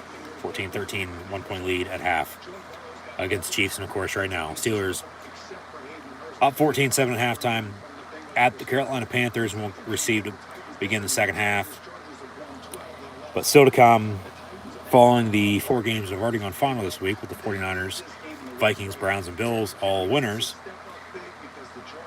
We have Cardinals, Broncos, Patriots, Raiders, Titans, Chargers, Bengals, Bucks, New York and Washington, along with LA and Green Bay on Sunday and Monday Night Football. And now next week, Week 16, Christmas weekend in the National Football League, we'll have Thursday Night Football with Jacksonville at New York, Jaguars and Jets. And then a full slate on Saturday, Christmas Eve, with the nightcap, Saturday Night Football, Raiders, Steelers on Christmas Eve night. I'll have live watch-along reactions live on YouTube then, so be sure to tune back in for that as well. And then 3 games next Sunday on Christmas. Hopefully everyone has a Merry Christmas, Happy New Year, or Happy Holidays if you're one of those people once again. Monday Night Football next week, Chargers, Colts. But Thursday Night Football once again is Jaguars, Jets. Next Saturday, we got the Bills and Bears, Saints and Browns, Texans and Titans. Seattle and Kansas City should be a good game, as should the Giants and Vikings. New England's on to Cincinnati. Lions, Panthers, Falcons, Ravens. So some cats and birds squaring off. Washington, San Fran. Eagles in the Big D taking on Cowboys. Raiders, Steelers, of course, Saturday night. Packers, Dolphins, Broncos, Rams, and Bucks, Cards is your Christmas slate next Sunday. And then Monday Night Football once again, Chargers, Colts next Monday night, the day after Christmas. And then we'll get into the New Year. But right now at halftime, the Steelers lead the Panthers 14-7 and will receive to begin the second half. College football bowl season has begun, I might add as well. Be sure to check out my bowl game preview. Should be the second video prior to this, if I'm not mistaken. But yeah, bowl games began on Friday. We had UAB defeat Miami, Ohio, 24-20. Troy with an 18-12 win over UTSA in the Cure Bowl. Yesterday, the Scott Satterfield Fenway Bowl. Louisville Cardinals, his former team, beat his new team in Cincinnati 24-7. Oregon State almost shut out Florida, but the Gators with a petty field goal to stay alive with their 400-plus shutout streak. Beavers, we're about to begin the second half here today with the Steelers and Panthers.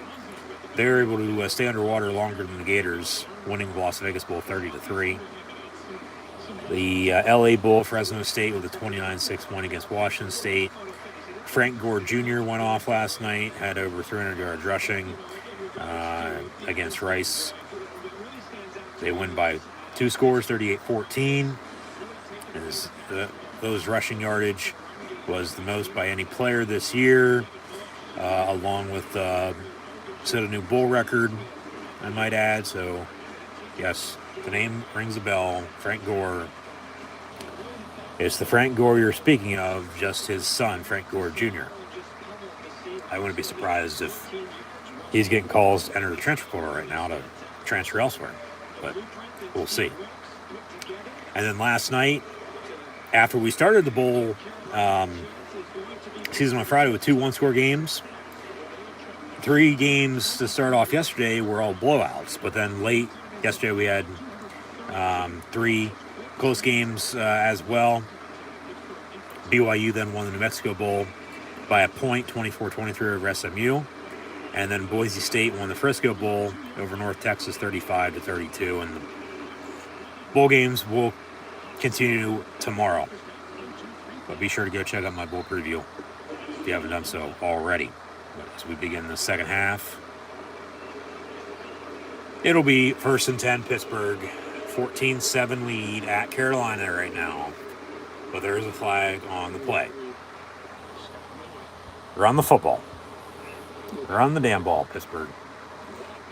Probably either a hold or a block in the back, I'd have to think, on this return. Be half the distance probably, unless they pick it up.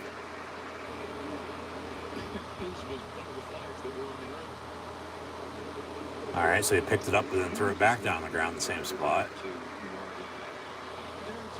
2 fouls on Pittsburgh.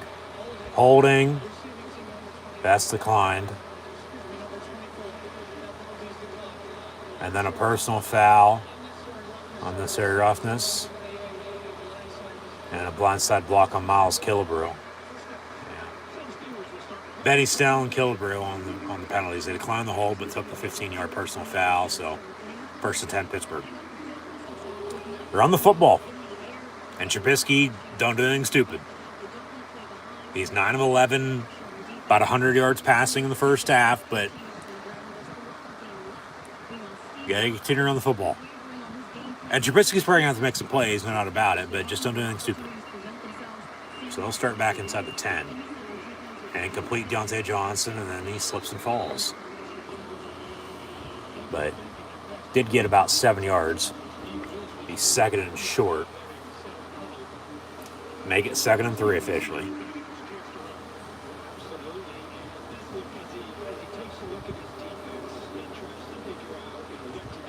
So, yeah, I mean, those penalties, we'll see if the personal foul is going to cost them or not. But up until now, they've started with a good field position.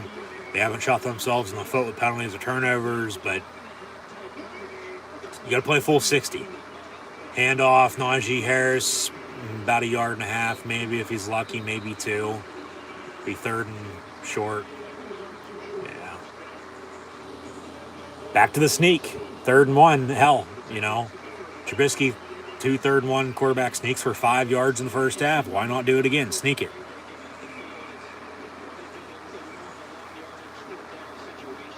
Third and a yard, don't go deep. Whatever you do, don't go deep. Work the sticks, get the first down, then go from there. Take what the defense gives you. Keep it simple. Maybe a bubble screen at the top of your screen. Now they're going to draw Najee Harris out of the gun. That's a first down. All right, move the sticks.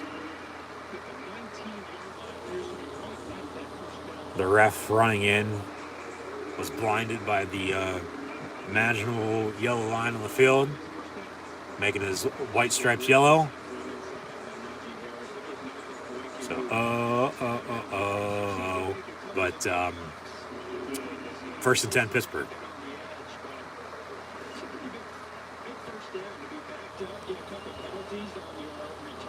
I'd keep running here. I'd still want to try to get some breathing room. But I'm going over the middle of Freiermuth, man. He has no targets today. Handoff, Najee Harris for a half a yard, maybe a full yard if he's lucky. So now Carolina's stopping the run, which means Trubisky's going to have to make some plays, which means hopefully he doesn't do anything stupid. Where's Jalen Warren at? If Najee ain't running well. Warren with his first rushing touchdown today, pissing down the Panthers' defense legs.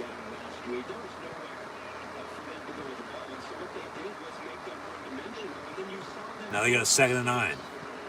And Warren in the ball game, going to motion back into the backfield. Trubisky looking for a screen and then threw it in the dirt. Nobody there. Incomplete. 3rd down. Son of a bitch. Move forward, go backwards again. Inconsistent, up and down. I mean, at this point, you might as well heave it. Because if you throw a pick, you're going to flip field with a punt anyway, so you might as well take a shot here.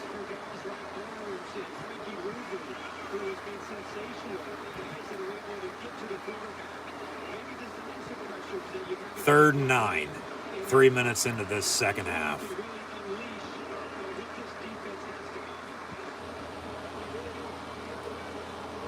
And that's a delay game, but they let it slide.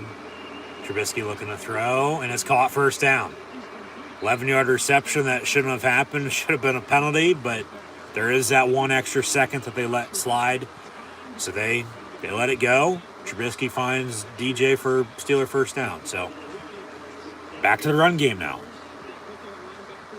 Run the football. And this is the thing with Trubisky, okay? Like early in the season, he wasn't playing half bad, but then at the same point in time, you didn't draft Kenny Pickett to sit him. And he couldn't have been playing, much worse. Handoff, Jalen Warren, far side, about a yard. And then, 2 weeks after he was benched, came back in, let him, to come from behind win. Hadn't played from then until last week. And then the turnovers. And now he rode today, and he ain't looking half bad. Just the play calling, could still be a little bit better, but at least thank God they have a running game. I think that's what's helping them out, most. But they just got to keep at it. Keep running the football, work the sticks, take what the defense gives you, keep it simple. Balance and consistency. They'll run it again. Najee Harris going to break through, and on 2nd and 9, yeah. 3rd and 1, 3rd and 2, depending on the spot here. But they go hurry up real quick. 3rd and 1, they're going to sneak it. Now they're running in around Sims, and he'll get the first down, far side, and then pushed out of bounds. That's the spark they need. Now take your shot. I'm telling you, Pat Freiermuth down the middle of the field. You've gone to Deontay Johnson on this drive. Pickens, nothing in the second half yet, but there's Sims. They got to get these tight ends more involved, man. It starts with Freiermuth. But it starts with, Trubisky getting the ball. But also starts with them getting open because you got to give credit to the Panther defense because they're covered. And Trubisky doesn't like going to Freiermuth as much as Pickett does either. So there's that, too. 1st and 10 from the 38. And they'll get it off. Hand off, Najee Harris spins and 2 yards. All right, as long as it's positive, nothing negative. And you hear Trubisky there, hey, gotta go. Like, get the ball off. Like, they're cutting it close. They already should have had to delay a game on this drive on the first down completion to Deontay Johnson. No penalty, so there's that. They didn't throw it, so it's what it is. Can't do anything about it. I'm sure Carolina's pissed off right now, but hey, it's what it is. And then you get a couple more first downs and in Panther territory now. But remember earlier, they had to call a timeout because of almost delay a game. So they got to get the ball off. Trubisky looking to throw. Near side, completed the 21, Deontay Johnson. And then breaks a tackle and then gets out of bounds. First down, Pittsburgh. Now you definitely got to score.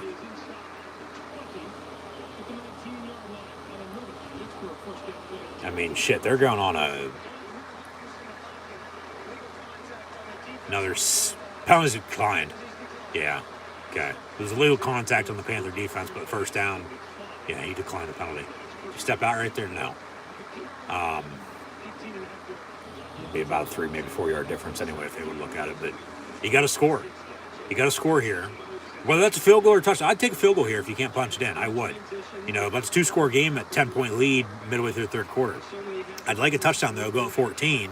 Biggest lead for any team here today. But, yeah, look at the time possession. They're controlling the clock. As I already said, they're about going on a 7-minute touchdown drive here again, as they did early in the game. And it's by running the football. And it starts up front. This offensive line, they've gotten shit on a lot the past 2 years. And they fixed some holes this past offseason at times. Yeah, everybody has a penalty up front, but they're cutting it close with delay of games offensively today with getting the snap off. But they're keeping it simple. They're playing basic, fundamentally sound football. They're not doing anything stupid. 2nd and 8, Johnson in motion out of the gun. Trubisky will give it to him, and he'll get about 2 yards. So it's 3rd and 6 here, 7:47 to play in the third. I'm looking for a tight end. I'm looking for Freiermuth, Zach Gentry, along with Connor Hayward.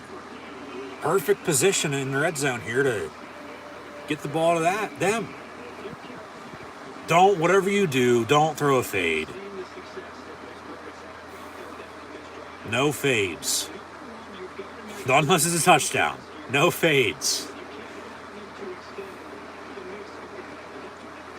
Trubisky out of the gun, 3rd and 6. Jalen Warren to his right. And Trubisky's pass caught. Deontay Johnson gonna break a few tackles, dives forward, and gets a first down. Did hell freeze over? Did he actually just do that? Some trash talk with him and Jeremy Chin, but oh, come on. Well, it better be after the play.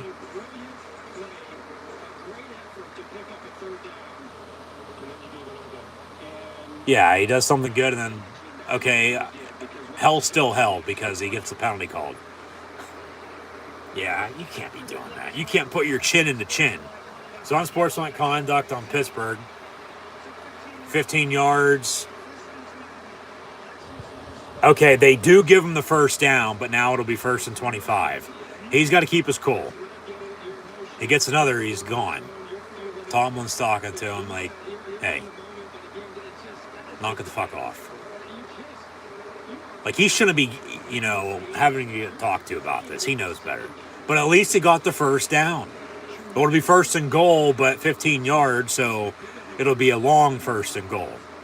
They got a good, see officially where they spot the ball here. What? 20 yards?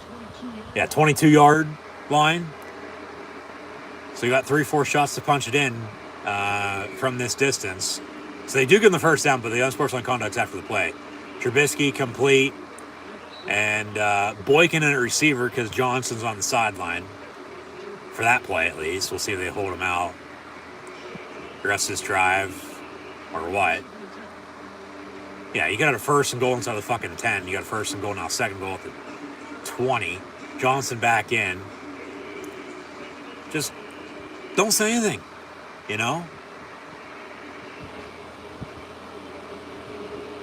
Steelers on this drive looking to make some noise. 9 minutes, 9 rushes, 6 passes, 69 yards, but still nothing to show for. Trubisky, far side, caught, and a first down. Back to Deontay Johnson. So 3rd down. So it wasn't goal to go. It wasn't 1st and goal at the 22. It was 1st and 10 of the 22. Okay, so that changes things. So then it was 2nd down and 10. Now it's 3rd and 1. So now they got a couple more shots to punch this in. It's not 3rd and goal. It's 3rd and 1. So all you have to do is get a first down, then you get your goal to go. So, unless they don't get a first down here, the penalty ain't going to hurt them.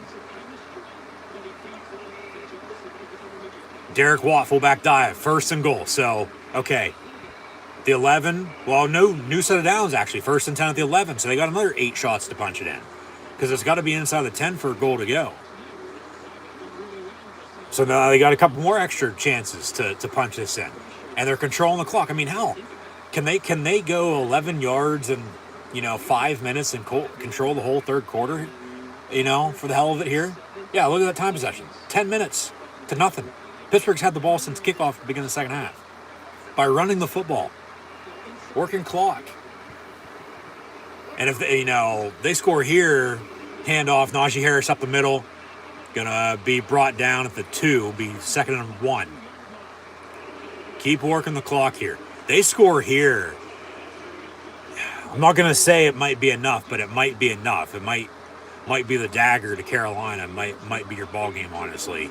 It's just gonna depend on offensively, what they do in the fourth quarter. If they don't, hopefully turn the ball over, handoff, Najee Harris, gonna be short. Yeah, be 1st and goal at the half-yard line now. But then defensively, just make stops. Don't give up any scoring. They'll go hurry up here, 1st and goal from the half-yard line. 11-minute drive at this point.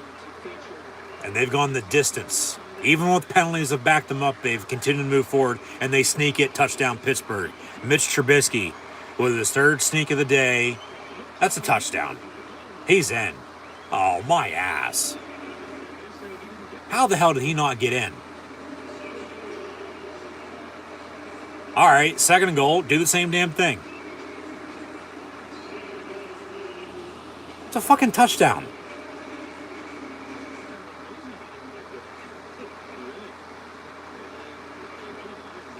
Sneak it again. 2nd and goal. They will.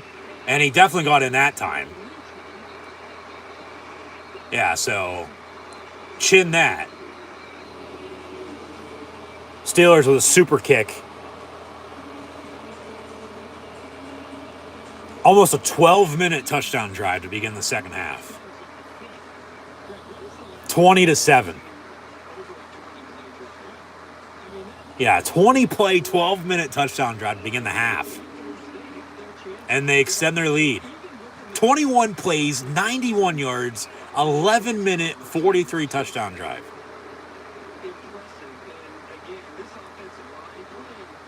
And now they're up 2 scores. So give me a hell yeah with 3:16 to play in this third quarter. Extra points up and good, make it 21-7. Trubisky. 15 of 18, a $151. Najee Harris has 18 carries, 73 yards rushing and a touchdown. Jalen Warren, 8 of 28 and a touchdown as well on the ground. Sims on that end around has 2 carries, 19 yards rushing now. Trubisky with the rushing touchdown on the sneak, 4 carries, 9 yards rushing for him. They have 3 rushing touchdowns. And they lead by 14, 21-7. Deontay Johnson now 8 catches, 70-yard receiving. George Pickens, 2 of 53. They still got to get Freiermuth the ball, but, I mean, at this point, like I said, as long as his defense can continue to make stops, this could be enough. I don't know if it will be, though. It might be. Panthers stats are still the same. Darnold, 7 of 12, 99 yards and a touchdown. They don't have a running game, so he's going to be throwing as they're down. And that's going to be the difference in this game. Pittsburgh having a running game and Carolina not having a running game. And it's time possession. They literally went on a 12-minute touchdown drive. When was the last time they did that? If ever. They've had the ball a good half hour in this game. Carolina's had the ball for 12 minutes. And they're able to run the football. Man. Where the hell has this been all fucking season? We might look back at this. This might be that drive. This is their spark to potentially, hold on to win today. Win on a short week this week. Hopefully, knock on wood, on Christmas Eve night. Christmas came early with 2 wins this week. And then went out and, still don't have a losing record in almost 20 years. But that's what, if they lose today, next week, any point in time, at least one more game the rest of the way, it's a losing season. If they win out, get a lot of help, maybe they even make the playoffs for that matter. Who knows? That's why they play the game. But still, percentage-wise, very slim, highly doubtful. But hey, they're showing fight. I mean, that's what they even said. When was the last time you saw any team go on a 20-minute, 12-minute, 20-play, 12-minute touchdown drive? Let alone the Steelers doing that, for God's sakes. Like, I'm sure they'll have a stat on that when we come back, because I sure as hell don't know. Yeah, the Steelers' time possession on that drive was as much as the Panthers have had all game today. Jesus Christ. And you got to give credit to the offensive line, man. From Dan Moore Jr. to Kevin Dotson to Mason Cole to James Daniels to Chuk. It starts up front, and they're able to run the football. A 21-play, 12-minute touchdown drive for 7. Just thank God they scored, because if they didn't score, we wouldn't be talking about that. We'd be talking about that, oh, well, you know, they did all that, it took up all that time, but then nothing to show for. They're still only up 7, and then if Carolina does something here, they cut the lead, let alone tie it up, you know, and that's a whole new ball game in the fourth quarter. When now they're up 14, Carolina's down 14, even they cut this lead or what with a field goal or touchdown, they're still going to be down, you know, a score or two. So that was a big touchdown drive by the Steelers, no doubt about it. 1st and 10, Carolina from the 25. And Darnold will fake the give. TJ Watt gets to him. He dumps it off on the screen. Slips and falls, and loss of a few on the tackle by Spillane, as they'll just have to touch him. But 2nd down and long now. 3 minutes to play in the 3rd quarter. Let's check in on these other games. Is there any other game with 3 minutes to play in the 3rd quarter right now? Or did Pittsburgh just, you know, push this game, you know, forward? It might be, you know, the fastest game in NFL history because they're controlling the clock.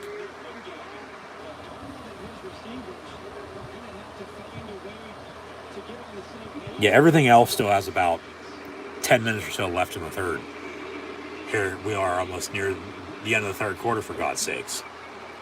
Chuba Hubbard on the reception, and then, yeah, big catch and run for him. 1st down, Carolina, deep into Steeler territory now. So get burned again on a big play.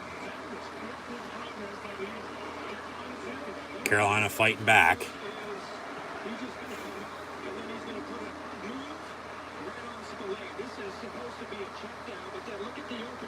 But remember, all these games at 1 o'clock were all at halftime at the same time. This game, under 2 to play in the 3rd. Everything else was about 10 minutes to go in the 3rd. Like, that Steeler drive, we might look back at that. You know, depending on what happens the rest of the game today in the 4th quarter coming up, they make a stop at the line of scrimmage, and they'll get in play 2nd and 10, along with, you know, the next couple weeks. If they find a way to win out.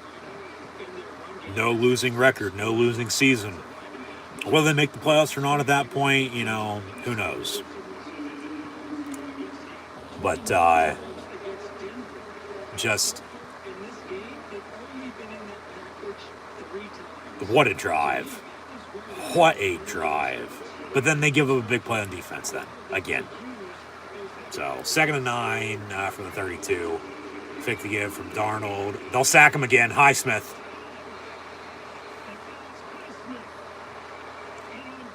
Be 3rd and a mile. Under a minute to play in this 3rd quarter. And now with the difference being, as it's been, the run game, but the time possession, Carolina's odds are stacked against them now. At this point, you'd hope they'd just be able to get in field goal range and kick it. You know, give themselves a chance going into the 4th, down 2 scores, down 11, need a touchdown and 2-point field goal to tie. If Pittsburgh doesn't get anything else, of course. But pop a top as Highsmith makes a sack. Now Hayward up the middle takes down Darnold at midfield. Another sack. And that should do it for the 3rd quarter. And Carolina going to punt to begin the 4th. So the Panthers literally had the ball for what? 3 minutes the whole entire 3rd quarter? Pittsburgh the rest? You get a sack. TJ Watt, you get a sack. Alex Highsmith and Cam Hayward gets a sack as well. End of the 3rd quarter, 21-7 Steelers. And it's because they went on a 21-play, 12-minute touchdown drive to begin the half and scored. Went up 14, now they're going to get the ball back. Can they do it again in the fourth quarter and close this game out here in the next, half hour or so, real time, but 15 minutes of football, give or take? You have a lead. You're on the road. You have a running game. Run the damn ball. Don't do anything stupid. Don't give them a reason to, come back in this game, by any means necessary. Just keep at it. Keep putting them down. Put the Panthers back in their cage. Strike while the iron's hot here with the steal. Long story short, 21-7 on the 3. So the run game and clock management, time possession, is why Pittsburgh's up and why Pittsburgh's probably going to win this game, bearing, at this point, any unforeseen comeback. Trubisky, 15 of 18, 151 yards. The one incompletion was tipped. It's almost picked off. And then the other two, I think one was a deep ball. And then the other was in the dirt on a screen. So, I mean, man, talk about reliable today and efficient. 15 of 18, 151 yards. Najee Harris has 18 carries, 73 yards rushing, and a touchdown. Jalen Warren only 8 of 28 on the ground, a touchdown as well. Seems like he has a hell of a lot more, but it's only that. But does have a catch for 11 yards out of the backfield. I would say, still, hey, get the ball to playmakers in space if you're throwing it, no doubt about it, including Freiermuth, but you don't need to throw. So he might be held without a catch today, for all we know. But run the ball. 1-2 punch with Harris and Warren. Knock them down and keep them down, as you have the whole entire game with the run game and the clock. Deontay Johnson, 8 catches, 70 yards. George Pickens, 2 of 53. Got another flag on the play to begin the fourth quarter. As CBS brought us back to the game late following break. I guess Carolina already punted, and then a flag on the return.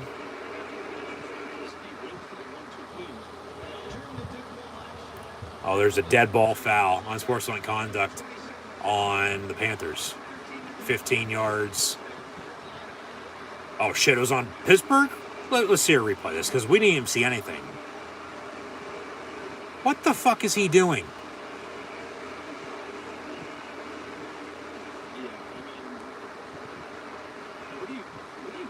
What is Marcus Allen doing?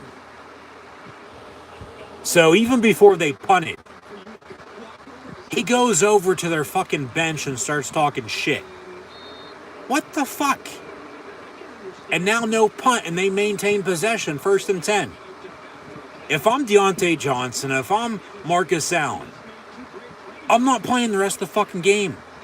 So Mike Tomlin needs to sit their fucking ass. What the fuck? What the hell did he just do? Literally during the break. It was 4th and long from midfield. They were going to punt.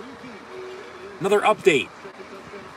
But then they are getting ready to punt.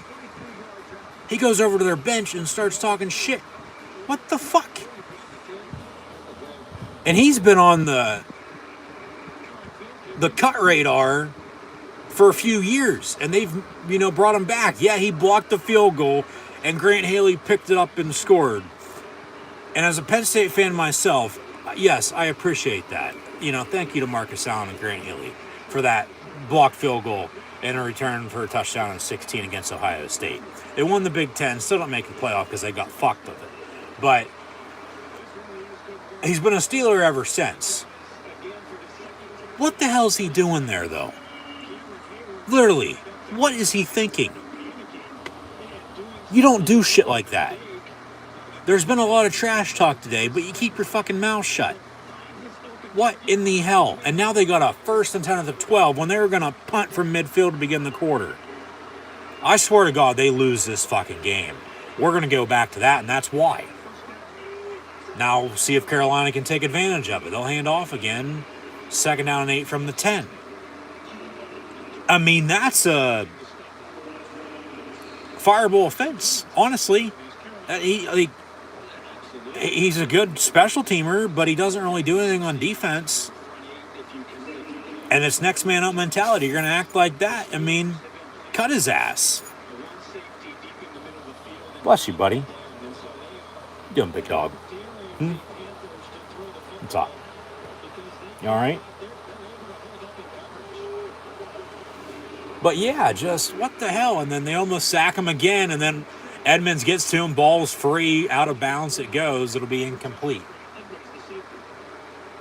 So we'll see if they say a fumble out of bounds or incompletion. So 3rd down, Carolina.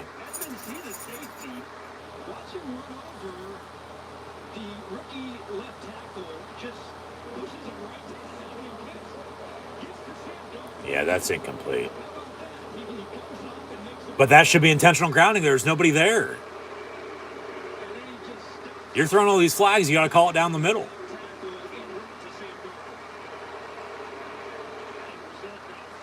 So it's incomplete, 3rd and 8. Crowd on their feet, but even though it's a Steeler road game, it's a Steeler home game. 3rd down and 8 for Carolina from the 11. And then Darnold looking to throw a quarterback draw. And Hayward, along with Minka and Devin Bush, balls out, but they blew it dead. They blew it dead, I think. Highsmith has it. Run, go, score. No, they blew it dead, so he was down before the ball came out. You can look at it. So they'll settle for 3. So that penalty is going to cost Pittsburgh with 3 points if he makes it. Now, if he misses, okay, doesn't matter. You still don't want to be, talking shit like that. Like, what the fuck was he thinking? Seriously.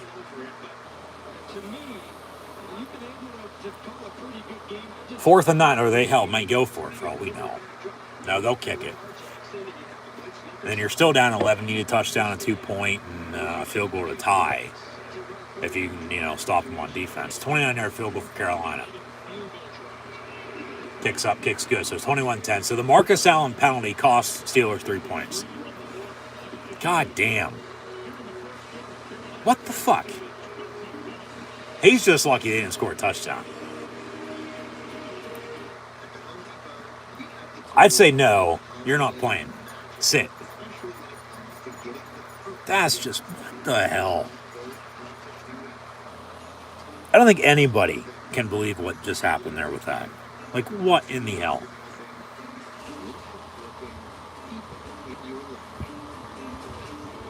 Just absolutely ridiculous. It's not like they got tangled up and they started, trash talking. He literally ran over to their bench during the break at the end of the 3rd quarter when they were getting ready to punt and got in their huddle and was, talking shit. And then they, dead ball, foul, automatic 1st down, Carolina maintains possession. And then they drive and kick a field goal. I swear to God if they lose, and that's why. And then that's to a losing season in that regard too. No. Not like that. Marcus Allen, man. What the hell? And like I said, as big of a PSA fan I am, Steeler fan included. Yeah, he blocked the field goal against Ohio State and was damn good right here in Happy Valley. You don't do that, though. That's just nonsense. It's absurd. Like, what in the hell? Literally, what was he thinking? What made him think that was a good idea to go do that? Tomlin was bitching out Deontay Johnson. he's for sure going to bitch out Marcus Allen, but if they didn't show it, he probably didn't do it yet. He's going to be doing it behind closed doors, and rightfully so, because he deserves to get his ass chewed out. He deserves to be in the doghouse. He's just lucky, like I said, they didn't score a touchdown off of it. They only kicked the field goal. Pittsburgh's still up 11. So offensively, do what they did in the third quarter. Run the ball and control the clock. Probably won't go on another 21-play, 12-minute touchdown drive by any means, but, you know, try to get as close as you possibly can to that. So now, yeah, the penalties are stacking up against them now. They're shooting themselves in the foot in the second half with those. And like I said, I still think this game might come down to a turnover or two. You know, we had TJ Watt sack in the first half and then a back-to-back sacks before the penalty at the end of the third quarter, before the punt, with those two sacks from Highsmith to Hayward. But, man, just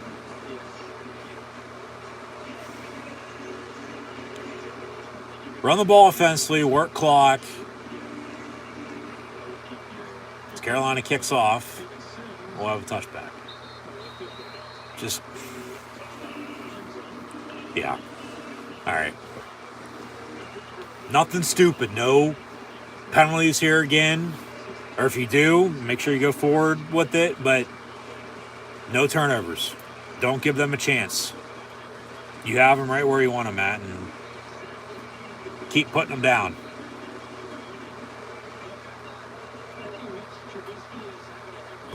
He is.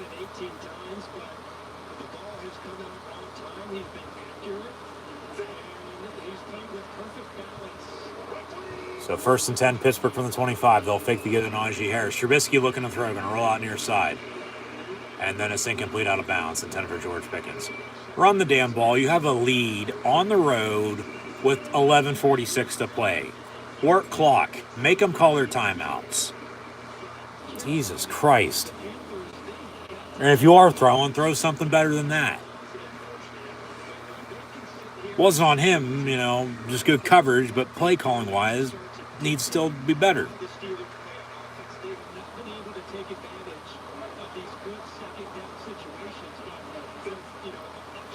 So from the 25, 2nd and 10. Please run the damn ball. They will. Najee Harris. And he'll get 4 or 5 yards to the 30. See, if you would have got that on first down, you get that on second down again, you got a first down again. New set of downs. Work the clock. Run the damn ball.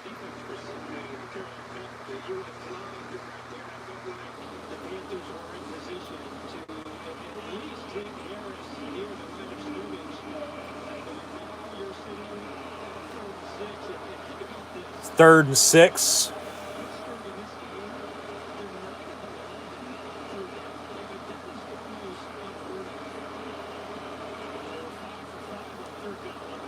Fryermuth in motion. I'd be looking for him if you're throwing. 3, 2, 1. They get it off. Trubisky looking to throw, and then, of course, he gets fucking sacked. All right, so you go on a 21-play, 12-minute touchdown drive to begin the half, and then you give up a stupid-ass penalty, give up a field goal, and now Carolina's got momentum. Pittsburgh goes quick 3 and out and got a punt now with still 10 minutes to play, and Carolina's getting the ball back. So this defense has to get back to making stops, relying on way too damn much, got to get sacks, pressure to Darnold, turnovers. Jesus Christ. This game is completely switched, even with the 12-minute touchdown drive. Right after that, Carolina punts from midfield, as Pittsburgh does here. But oh wait, no, they didn't punt because of the stupid-ass penalty. And then they get a field goal out of it. They're just lucky, once again, they didn't score a touchdown. 21-10's your score with 10 minutes to play.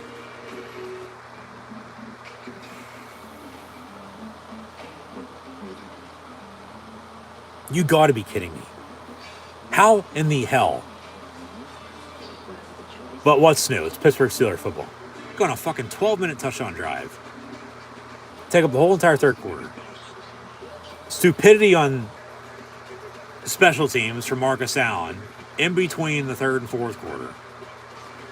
Spot foul with or dead ball foul, the penalty. First down, they get a field goal out of it. And then the next offensive drive, what do? Oh, you throw 2 of the 3 times attempted to throw 2 of the 3 times with a 5-yard run in between. And then you get sacked, you go 3 and out, and you don't even take a minute or 2 off the clock, and you have to punt. Just pathetic. Absolutely pathetic. And now, once again, back to relying on this damn defense way too damn much. So, who's going to make a play? Is it going to be TJ Watt? Is it going to be Cam Hayward? Is it going to be Minkah Fitzpatrick? Is it going to be Highsmith? Is it going to be Spillane? Is it going to be, well, Larry Obi-Wan Kenobi Ogunjobi has had a quiet second half. But this defense, I might add, hasn't been out on the field, which is a good thing, you'd think. Yes, it is, but even with an 11-point lead, this momentum's switched from the 12-minute touchdown drive to the stupid-ass penalty to the field goal to a 3 and out to voila, here we are. Okay? You got to force pressure. You got to force pressure into a mistake. You got to sack his ass again. Okay? Like I said, I swear to God, if Carolina comes back and wins this game because of the Marcus Allen penalty, I don't know what I'll do. I don't. That's just... I don't know why he's still in the game. I don't. It's just on special teams, but still. You just don't do that. He just cost them 3 points. And then offensively, they couldn't do anything. So credit the Panther defense because they have momentum now. Okay? Now, back to Pittsburgh on defense. They got to make a stop. Who's it going to be is the question. We're about to find out because Carolina's got a first and 10 to the 27-yard line. DJ Moore in motion. That's a false start. That's a fucking penalty. And then TJ Watt almost sacks him. Edmonds does. Ball's out. Fumble. Carolina recovers the 19. There's a flag on the play. So we'll see what they call there. Jesus Christ. Play shouldn't even happen. And then they say fucking offside on the Steelers. How the fuck was that offside on Pittsburgh? They say TJ Watt was offsides. How? DJ Moore in motion, stopped, and then a false start, and then they almost sack his ass, and then he fumbles, they recover, and then they say offside? How in the hell was he offside? 1st and 5.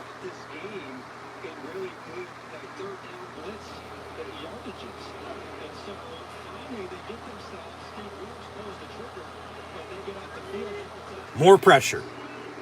They'll run a bubble screen. Almost picked off. Bubble screen, they drilled him right as he was catching it. It got deflected and almost picked off. Got an update from CBS. Jacksonville's coming back at home against the Cowboys. And they're coming for Tennessee in the division. The Lions are up 3 on the Giants, or the Jets, right now. The Giants played tonight on Sunday Night Football. Eagles were in a close one at Chicago. They gave us a few updates with the Falcons-Saints game along with the Chiefs-Texan game as well. But in the meantime, 2nd and 5, Darnold's pass complete. Of course it is. DJ Moore first down for Carolina, far side before getting pushed up by DeMonte KZ. My God. You gotta be fucking kidding me right now.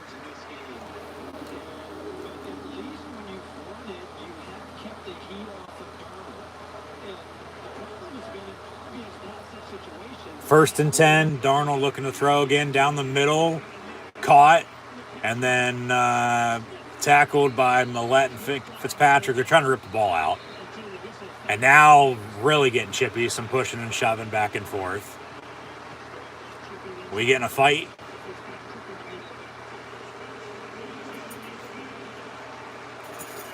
They're on the Panthers sideline. Refs trying to break this up.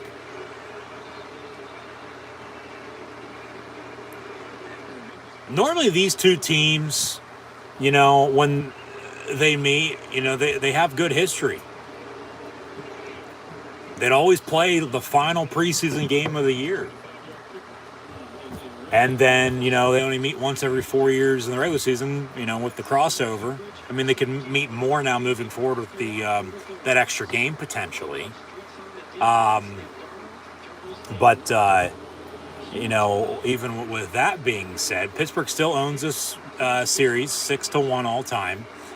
And former Steelers minority owner in David Tepper owns the Carolina Panthers.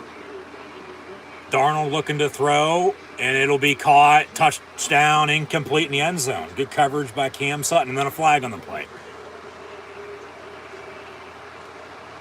See what dirty laundry is from the Zebras. And, of course, pass interference on Pittsburgh. Who would have fucking thought? You gotta be fucking kidding me. How is that PI? You just want a fucking close game at this point, is what it seems like. Oh my God. Coming down the wire, getting into the fourth quarter. They had one penalty called on them in the first half. 8.5 to play in the game. Pittsburgh now with 6 penalties for 76 yards. Just absolutely fucking pathetic.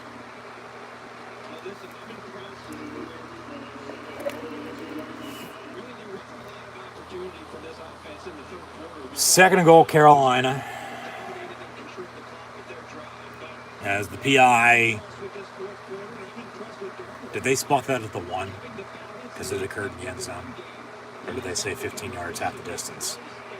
Well, second goal at the 2. And now we got a whistle and a timeout. Yep. Pittsburgh with a timeout. Come on, defense. Come on, D.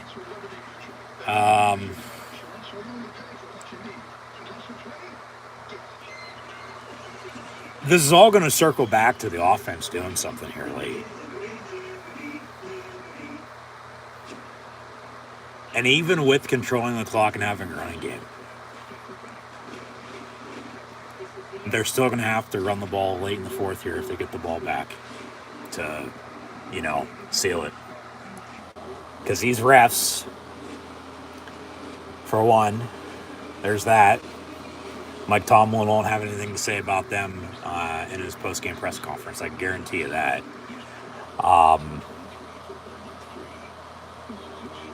He knows to keep his mouth shut. Some of these players, on the other hand, that's a different story. They got to get a stop here on defense. You got to force a field goal, honestly, if you can. Because then you'd still be up 8.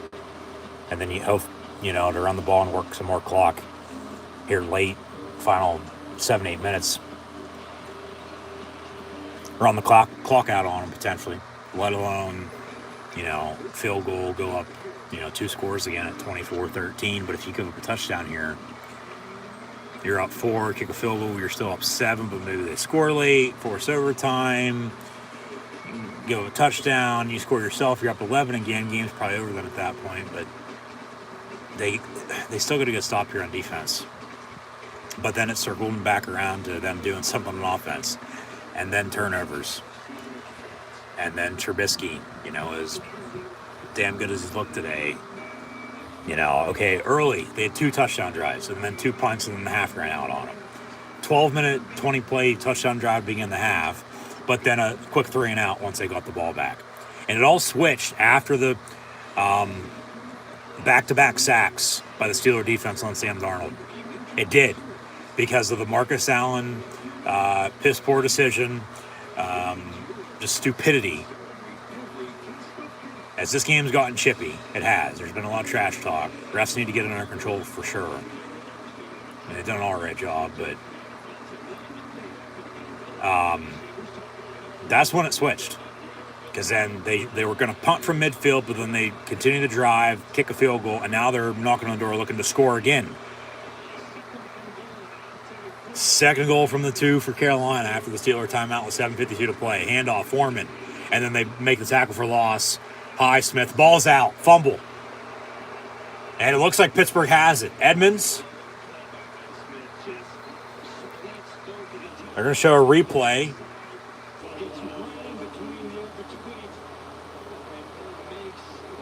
And was he down before the ball came out? They say 3rd and goal, Carolina. Okay.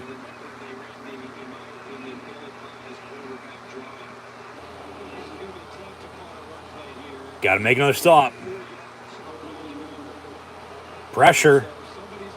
Pressure, pressure, pressure. 3rd and goal. And they almost get to him. Darnold run around, and they will sack him back at the 14. Ogunjobi, Hayward, Spillane, Watt. 4th and goal. And if I'm Carolina, I mean, you could go for it, but you sort of got to take the points. Kick your field goal. Be down 8. Still 6.5 to play. You still got 3 timeouts plus 2-minute warning. And then need a touchdown at 2-point. But Pittsburgh bringing the steel curtain down. Yeah, they'll get credit for a third of a sack if possible. But, yeah, it was 21-7. And then back-to-back field goal attempts and back-to-back field goals made now by the Panthers. 6:15 to play, 21-13. It's a one-score, 8-point lead now for Pittsburgh. 2 timeouts, 2-minute warning for themselves. Run the damn ball. Najee Harris, Jalen Warren. Maybe you're on a play action. Maybe you go deep and hit a dagger. I'm still looking for Freiermuth over the middle. Better late than never. He has not been targeted at all today, let alone has a catch, okay? 0 for 0 in the stat book for 88. Let alone only 1 for 4 for the 3 tight ends combined, and that's Zach Gentry. They have to run the football on this drive. They got to work clock again as they did. You know, for the most part, the whole entire first half for that matter, along with, of course, the 12-minute touchdown drive to begin the second half. But then since then, the tide's turned a little bit. 2 field goals by Carolina when Pittsburgh hasn't done anything, but it all started after the back-to-back sacks and then the penalty. On Marcus Allen, 2 field goals from Carolina since, but rather be field goals than touchdowns. For Pittsburgh defensively at least, okay? Which is, you know, okay. They're still giving up points, but they're not giving up as many as they, could have. Get up few as possible. If it ain't 0, it's field goal. 3 times 2 is 6. It's 21-13 after it was 21-7. But offensively, man, now they got to run the football. And Mitch Trubisky, no turnovers. No turnovers. You got to keep it simple for him with the play calling. 15-19, $151. Najee has 77 yards rushing. Jalen Warren, 28 yards rushing. They both have rushing touchdowns. Trubisky has the other rushing touchdown on a sneak. But keep it simple. Balance and consistency. Run the football. Take what defense gives you if you're on a play action. Maybe beat them deep, like I said, with a dagger of some sort. But work clock. Work as much clock as you possibly can. Make them call their 3 timeouts. Get this game, as you've been beat this way by getting the clock run out on you. Well, why don't you return the favor and do the same to them today, okay? Run the ball, work clock, and get out with a win. And then, of course, you still got to win out to have a winning record this year, let alone if you'd get a lot of help to make the playoffs for that matter. But I still think we might go back to that drive, let alone the penalty, depending on what happens today, let alone the rest of the season for that matter. So, Carolina to kick off. Watch for onside. No? Okay. Be a touchback.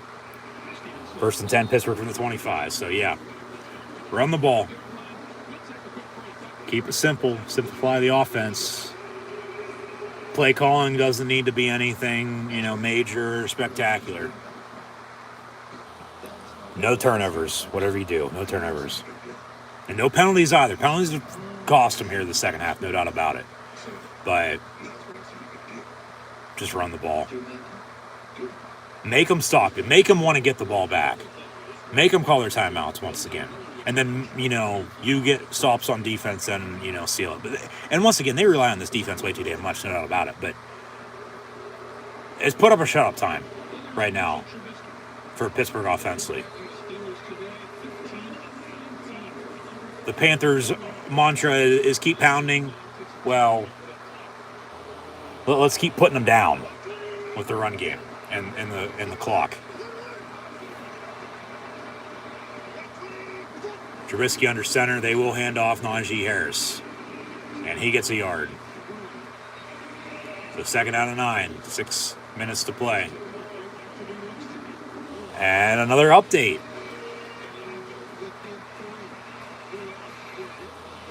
Got a lot of close games right now.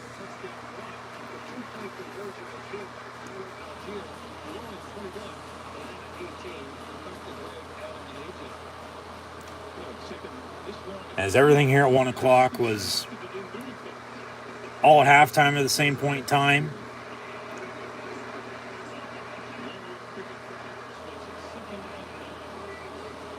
Right now, it looks like every game is about one score. Trubisky throws almost picked off, intended for Pickens, incomplete. 3rd and 9. Oh my God.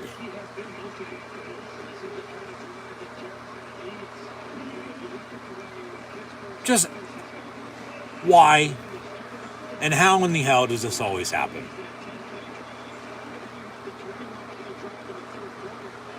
But what's new? Here we go again. 3rd and 9 for Pittsburgh. Even though they're up 8, don't convert. Carolina's getting the ball back. Touchdown, 2-point ties this game up, and we go on. Which hopefully doesn't happen, but that's a fucking delay game again. And now they throw the flag. Of course they do. Jesus Christ. And now more pushing and shoving. Well, what about that? That's after the play because he blew it fucking dead.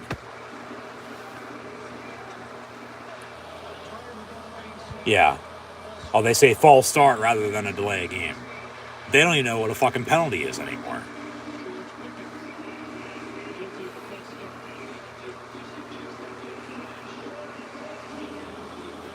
Third and 14. Can we eat some Christmas pie a week early?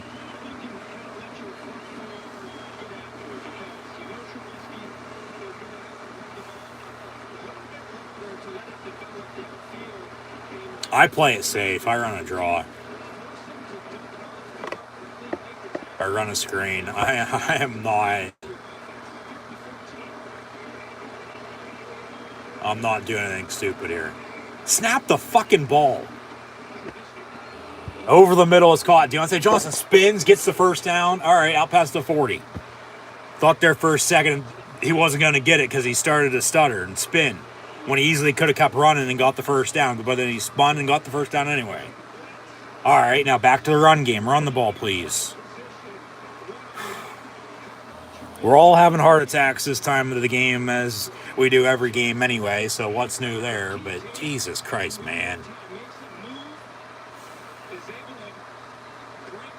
Mitch Trubisky with a nice throw, even better catch by Johnson. He gets the first down, so he's making up for his penalty.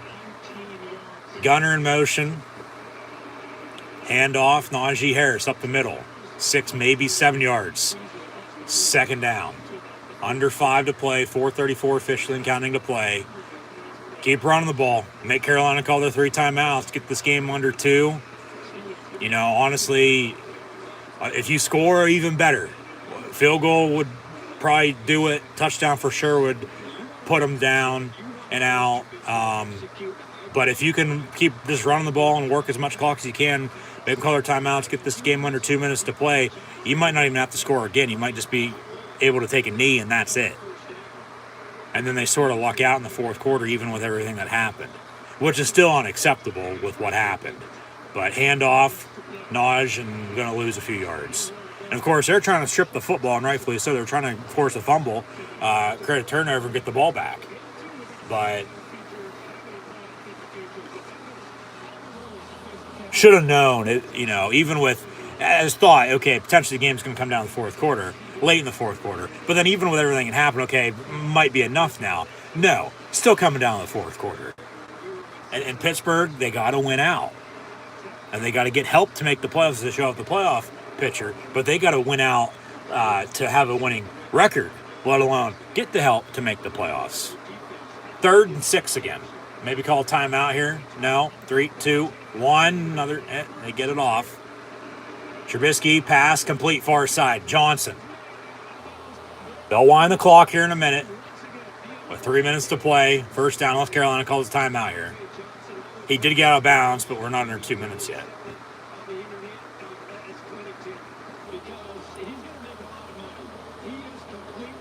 Yeah, Johnson now over 100 yards receiving. Yeah, Trubisky's pumped up, and rightfully so. He's okay, 10 catches, 98 yards for DJ. But, okay, clock does stop because they said he was the full way out of bounds, I guess.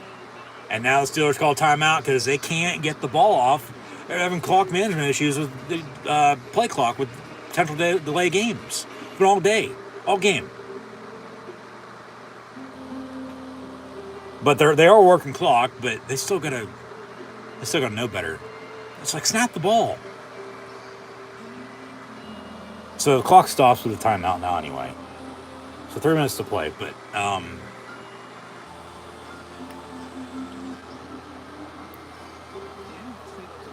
already say there about Deontay Johnson, with his contract. This year he hasn't played up to par, with that money. Today, even with the setback, he sort of made up for it. He's still not, honestly, what they're giving him. But, he's not making those catches right now. Then who is? Because George Pickens is covered, and then they don't have anybody behind him. At receiver, at least, they don't. They did have Claypool, but they traded him. They have Anthony Miller and Calvin Austin, but they've been injured all season. Sims is really that next in line receiver. And then you have Pat Freiermuth at tight end, who's arguably, once again, as mentioned today and all season long for the most part, he's really your number 3 receiver. But have they targeted him today? No. He doesn't have a catch at all. So,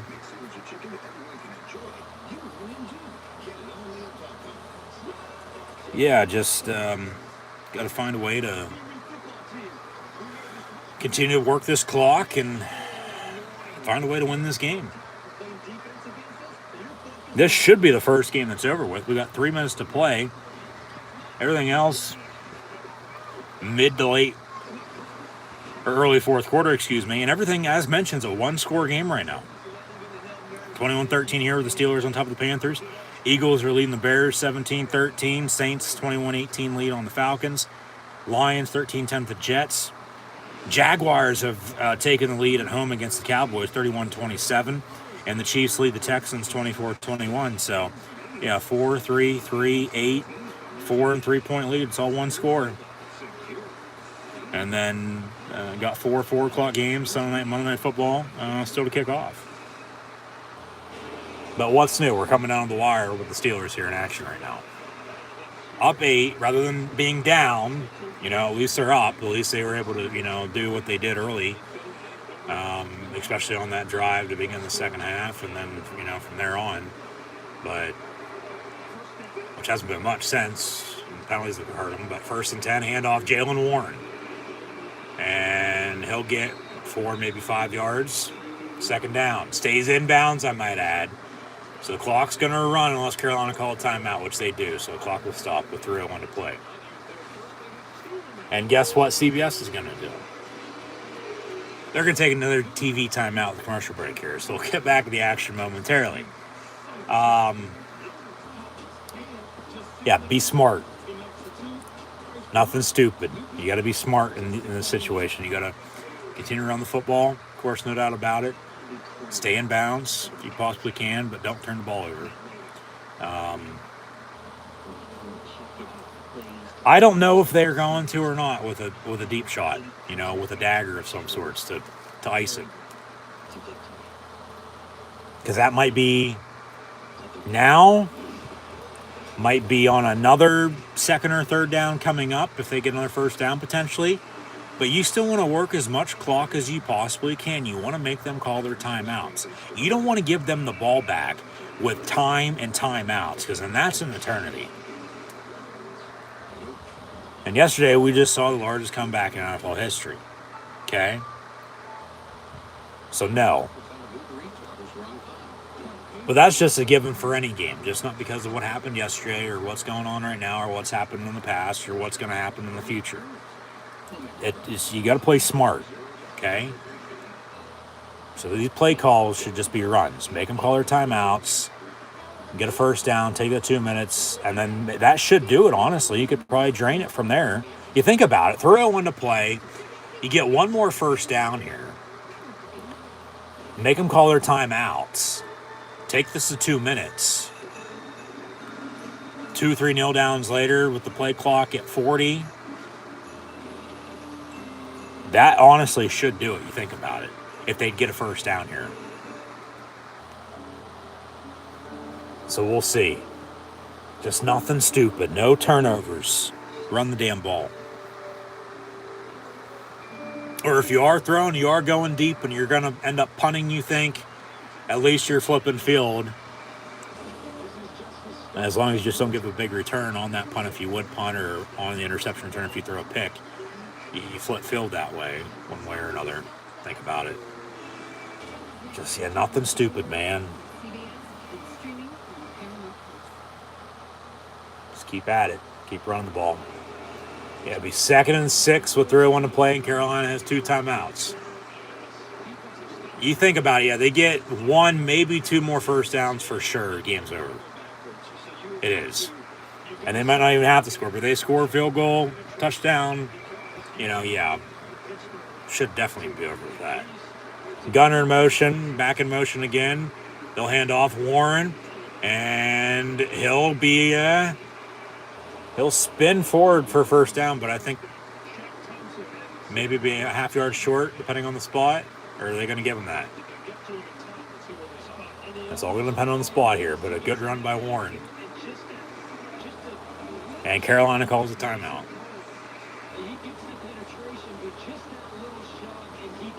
It'll be 3rd and short. Thought so. 3rd and 1 with 2:55 to play. And Carolina still has a timeout.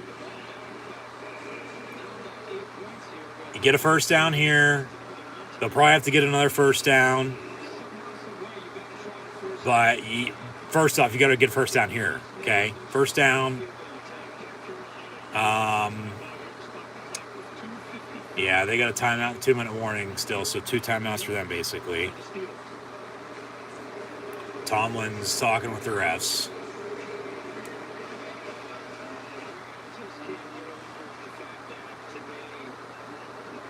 It's still coming down to this.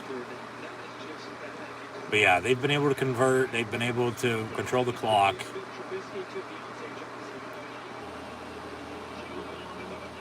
And they'll sneak it again. 3rd and 1. Trubisky. That's a first down. Thank you. That's a first down. Now does Carolina take a timeout now, or do they drain it? Well, Pittsburgh going to have to snap at least once more. About a 9-second differential between the game clock and play clock. They call timeout now, or do they wait till 2 minutes, or right before the 2-minute warning after this play and call a timeout, and then Pittsburgh's still got a 3rd down probably coming up. And then if they get a first down after that, the game is over. And then Pittsburgh wins of how they got beat last week, among a few other times already this year. And, that's getting the clock ran out on them. Hand off Warren. A yard. If I'm Carolina, I'm taking a timeout right there. 2:02. No, they'll take a 2-minute warning. Be 2nd down. So, 2 minutes to play. It's 21-13 Steelers. 2nd down and 9. We're living on a prayer. Yeah, for the most part we are right now. But yeah, 2 minutes to play. 21-13. Steelers ball. 2nd and 9. Carolina's timeout. Pittsburgh gets a first down, this game's over. But they'll probably have a third down again, needing a first down after a timeout here.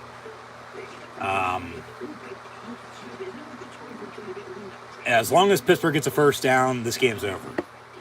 If they break one and end up scoring, okay, even better. 27, 28, 13 at that point. I mean, if you have to kick a field goal, you're right on the cusp of field goal range. Kick it. Then you're up 9. That's 2 scores. Under 2 to play. They don't have any timeouts. What are they going to do? They've kicked field goals since halftime. Okay? Time ain't going to be on their side because you've controlled the clock. So,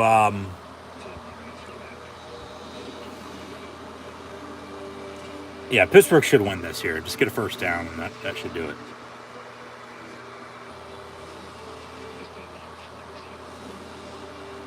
And then we'll see if we get any bonus coverage or not. Which we might.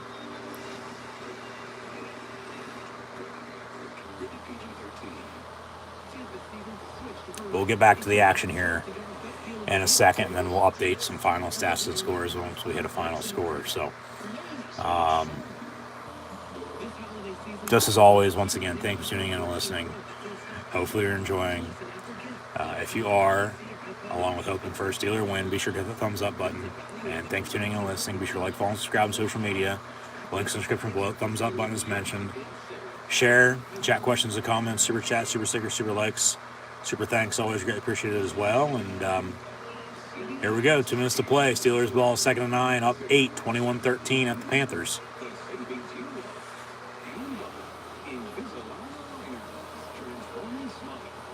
Got to get a first down, and the game's over. So here we go, Steelers. Here we go. Win today. Get another win this week, potentially on Saturday night, Christmas Eve night. Maybe win out. Still get a winning record. Maybe make the playoffs, maybe not. But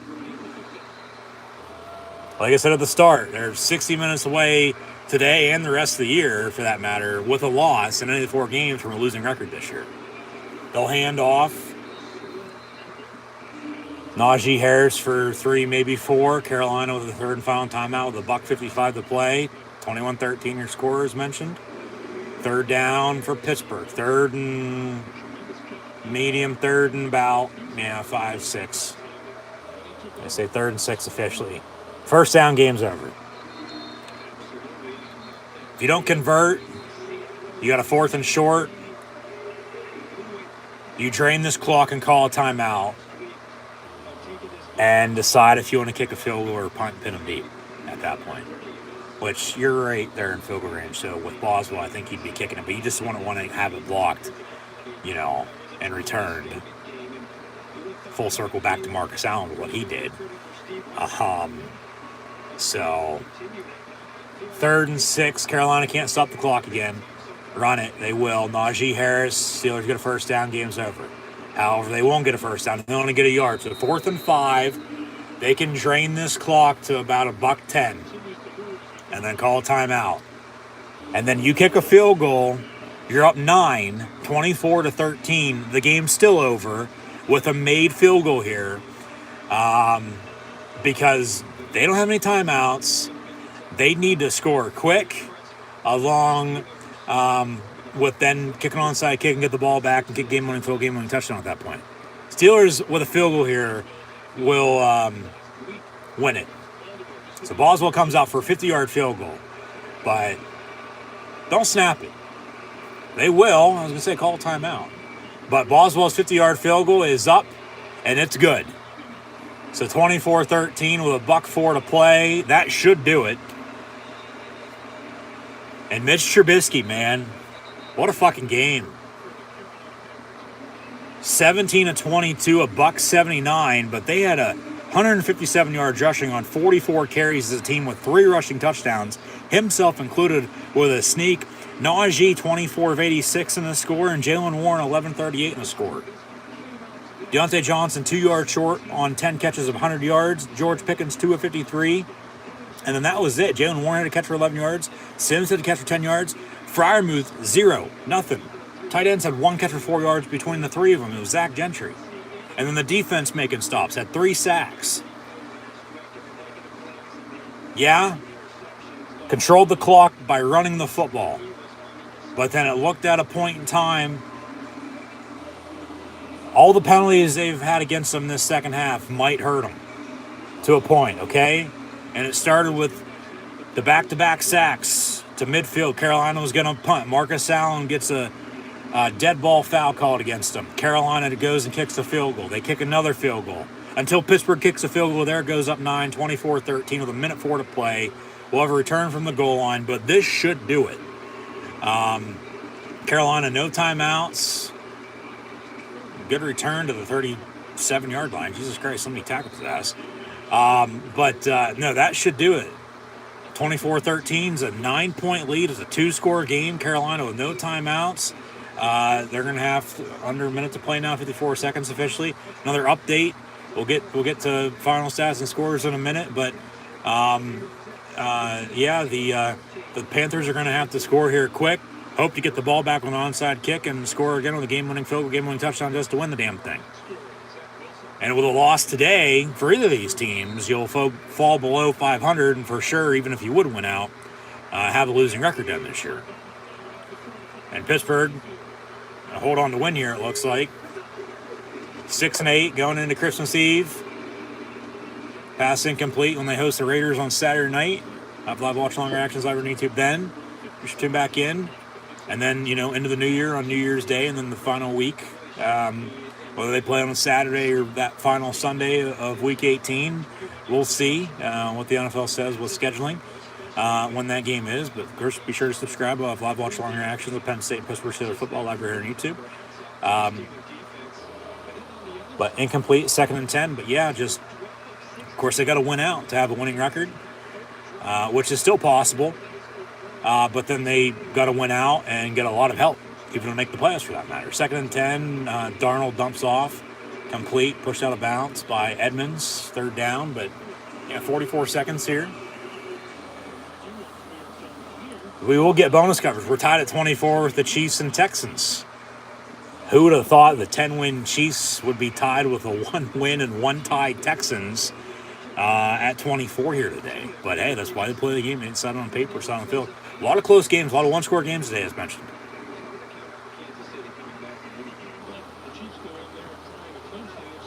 How about a turnover to seal it? Or sack his ass again?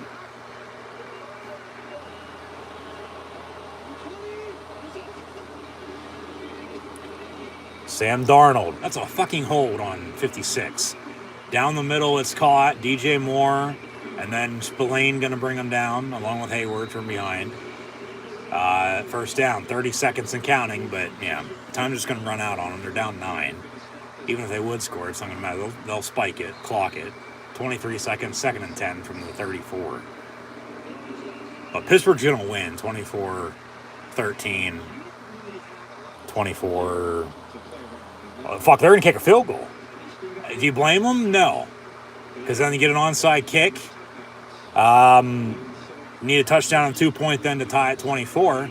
So, give yourself some time, too. They're going to kick a 52-yarder. He misses, the game's for sure over. But if he makes it, the final score is not going to be 24-13, then it'll be 24-16. Let alone, we might play on then from there. Knock on wood, hopefully not. 52-yard field goal for the Panthers. Kicks up from 52. And good. So Carolina with 3 field goals this second half. And now it's a 1-score game again at 8 rather than 9. Or what I say. I meant 11. As many times as I said that. I meant 11. 24-13 is 11. Yes, I can count. 1 plus 1's 2. 2 plus 2's 4.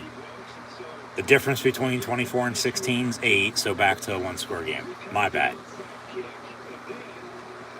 So they're going to kick an onside kick here. Hope to get it. If they do, as Pittsburgh's hands team will be out there, watch it be Marcus Allen with the recovery. That'd be something. That would make up for that. But still just unacceptable. But no, Carolina's going to kick an onside kick here, hope to score. And tie it up then with a 2-point at 24 and then force overtime. And then what of a, change of events that would be. So Carolina going to kick an onside kick here. Of course they are. They go far side, come back near side. It's going to go 10 yards to begin with, but it doesn't fall on it. Well, they touched it, so Carolina's a live ball they can recover, but Pittsburgh has it. Steeler football. Now it's getting chippy again. The refs are trying to pull them off. Steelers have it. George Pickens has the football. Steelers with 1-0 down. They'll win it 24-16. And the winning season stays alive. They'll get to 6-8 with 3 more games to play. They still got to win out to get to 9-8 to have that winning record, let alone get a lot of help to make the playoffs for that matter. But they'll win the day 24-16, your final score, as they recover the onside kick at the end of the game. So, if I'm George Pickens, hey, Marcus Allen, here you go. Like, knock your fucking shit off. That was something we were going to come back to, and hell, we still are, even with the win, because it's still unacceptable. But even if they would have lost this game, that would have been why they lost the game. Because then Carolina since then kicked 3 field goals. Because remember, they were down 21-7 when that happened. And here we are, 24-16. So, a win's a win. Take it, no doubt about it, especially right now. But Trubisky will take a knee, and that'll do it. The Steelers beat the Panthers 24-16. They'll get to 6-8. They'll host the Raiders on Saturday night, Christmas Eve night. They still got to win out to have a winning record, a winning season, let alone a lot of help to make the playoffs, for that matter. They beat the Panthers. They sweep the NFC South after being swept themselves by the AFC East. If only they would have, maybe split with those 4 teams in New England, Buffalo, New York, and Miami, let alone won at least one of those games, wouldn't be as must win, down the stretch right now. They're done playing the NFC this year. And until next year, honestly, because unless they get to the Super Bowl, they're not playing an NFC team until next year. They got the Raiders on Saturday. They got at Baltimore on New Year's, and then Week 18 they get Cleveland coming in. So 2 of the next 3 are in division as well. So you root for Tampa today. As we get bonus coverage with the Chiefs and Texans tied at 24 with 2 minutes to play. Patrick Mahomes on 3rd down. He'll get the 1st down and then some. So, Houston with 2 timeouts. We'll see if they can stop the clock. But now Kansas City's in field goal range. So, Chiefs should win this game, you'd have to think. But no, in division, Baltimore lost to Cleveland yesterday. You lost to the Ravens last week in a game you should have won. You still got to play them in 2 weeks. You got to split with Baltimore for sure. I mean, you got to win out to begin with, but you got to split with Baltimore. You got to split with Cleveland as you split with Cincinnati. But you definitely got to beat the Raiders, and you got to beat the Ravens. You got to beat the Browns. You just got to win everything from here on out, as it was entering today. Because if they lose one of their final 4 games, they'll finish with a losing record for the first time since 2003. But a lot of close games today. And this is bonus coverage. We'll update stats and scores in a minute, but Houston with another timeout. They have none remaining now. Kansas City's in field goal range, so they can just drain this clock and kick a field goal now at this point. Houston might still get the ball back with a little time, but this is bonus coverage following the Steelers win over the Panthers 24-16 on CBS. Normally 2 1 o'clock games on both CBS and Fox, but today it's, for whatever reason, for myself, 2 4 o'clock games on CBS and Fox, with only 1 game on CBS at 1 o'clock, nothing on Fox at 1, and then still Sunday Night Football to come. But, hey, a win's a win. A A win's a win, 24-16. They're 6-8. You know, if only the close games that they lost this year, you know, if only those are wins, you know, it's a hell of a lot different story right now. It is. They have a 3-point loss, a 4-point loss, a 6-point loss, a 7-point loss, and a 2-point loss this year, man. Just, oh my. And with 3 games left, I think the spark is that 21-play, 12-minute touchdown drive they had to begin the second half today. They didn't play a good fourth quarter by any means. You know, the penalties cost them. Felt like the refs were trying to get the Panthers back in the game for whatever reason. But, yeah, man, just win's a win. Win is a win. I'll take it. But, yeah, like I said, they gotta win out. They still got to win out. And it starts up front. And they were able to run the football again today, which thank God for that again.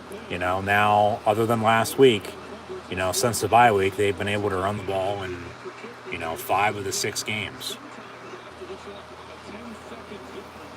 And who knows the status of Kenny Pickett come Saturday.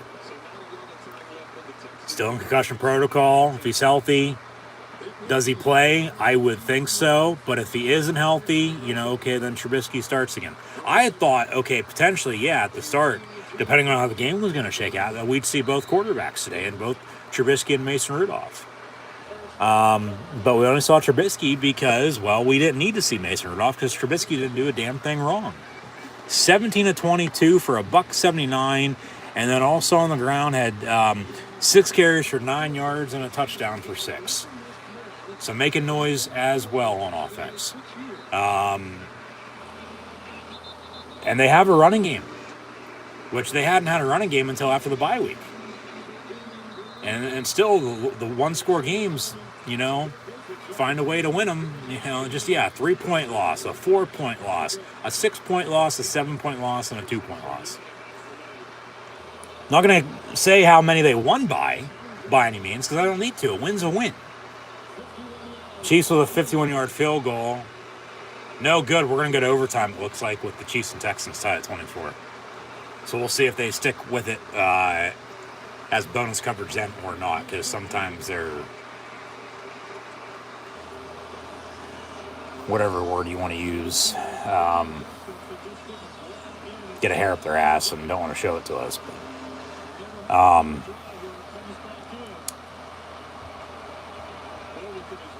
yeah, the one-score games they lost, if those were wins, man.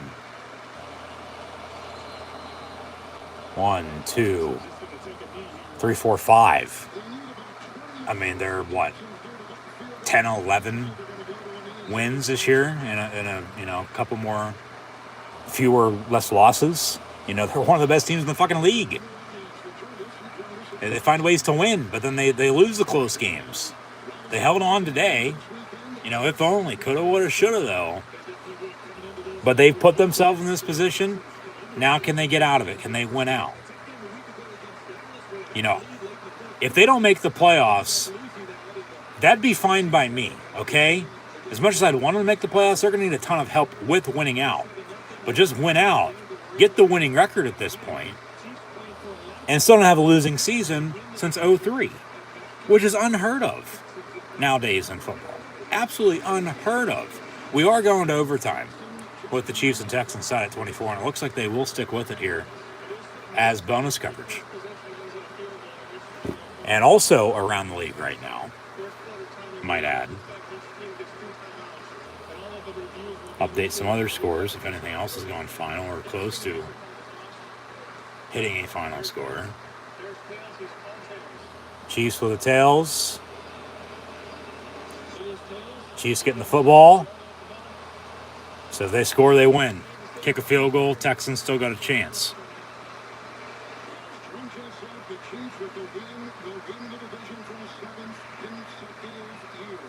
Okay, and if they win as well, they win the division. So we've seen a few teams already clinch their division this weekend as well. along with clinch playoff berths. And like I said earlier, we'll get more into the standings tomorrow night during Monday Night Football, so stay tuned for that as I wait for these scores to update. We know the Steelers won 24-16. The Saints beat the Falcons as well, 21-18. We're going to overtime here, tied at 24 with the Chiefs and Texans. Jaguars down 3. They could kick a field goal and force overtime, tied at 24. Along with the Jets to kick a field goal as both teams have the ball to tie it at 20 to force overtime at home against the Lions as well, potentially. So we'll see what happens there.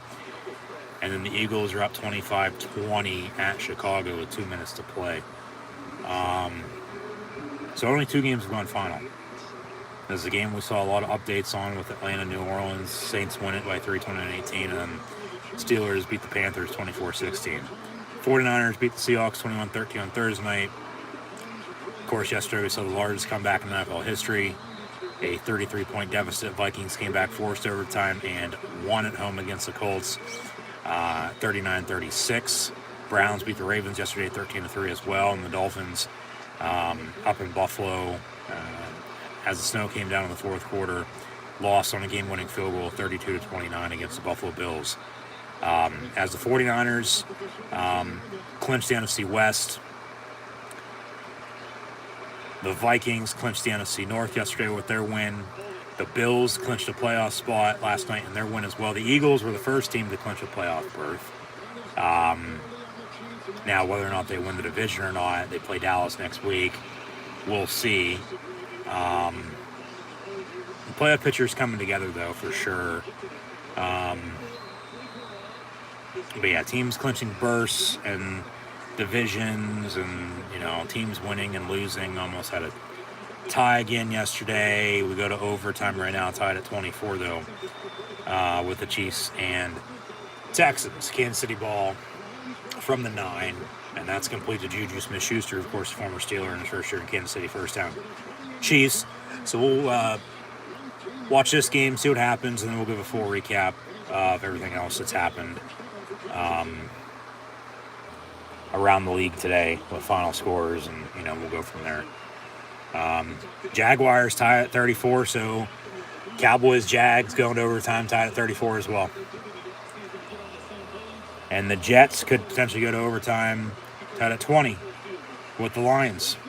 They have the ball. It looks like they're kicking a field goal, or at least heaving it deep for a Hail Mary.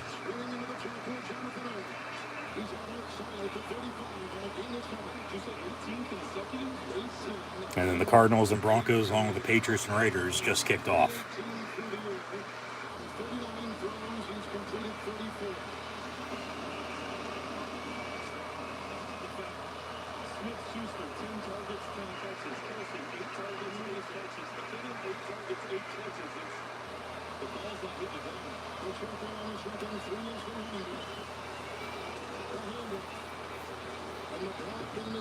Chiefs got a 3rd and short here, a minute and a half into OT.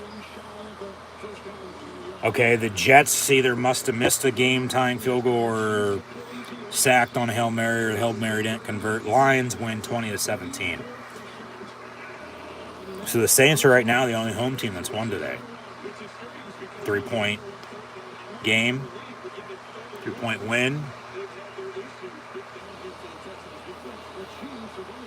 3-point win for the Saints and Lions. Steelers won by 8, which is a 1-score game. But yeah, Cardinals, Broncos underway, Patriots, Raiders as well. And we got 2 overtime 1 o'clock games tied at 24 and 34 with the Chiefs and Texans and Cowboys and Jaguars. And this is bonus coverage on CBS. Not going to get to see the Cowboys and Jags on Fox. Eagles Bears is still on. They're 25-20 Philadelphia. But even for myself, like I said, not for whatever reason, didn't get a 1 o'clock game today, even though I was supposed to on Fox with Eagles and Bears. We get a 4 o'clock game now on Fox, and it's Patriots Raiders. That was flexed out of Sunday Night Football. And then Titans Chargers, Bengals, Bucks in 20 minutes. And Sunday Night Football still to kick off.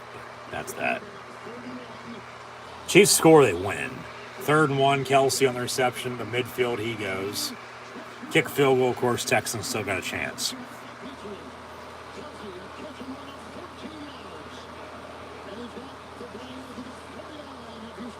Kelsey with the return motion ends up on the other side. He sneaks behind the line of scrimmage and nobody accounts for him.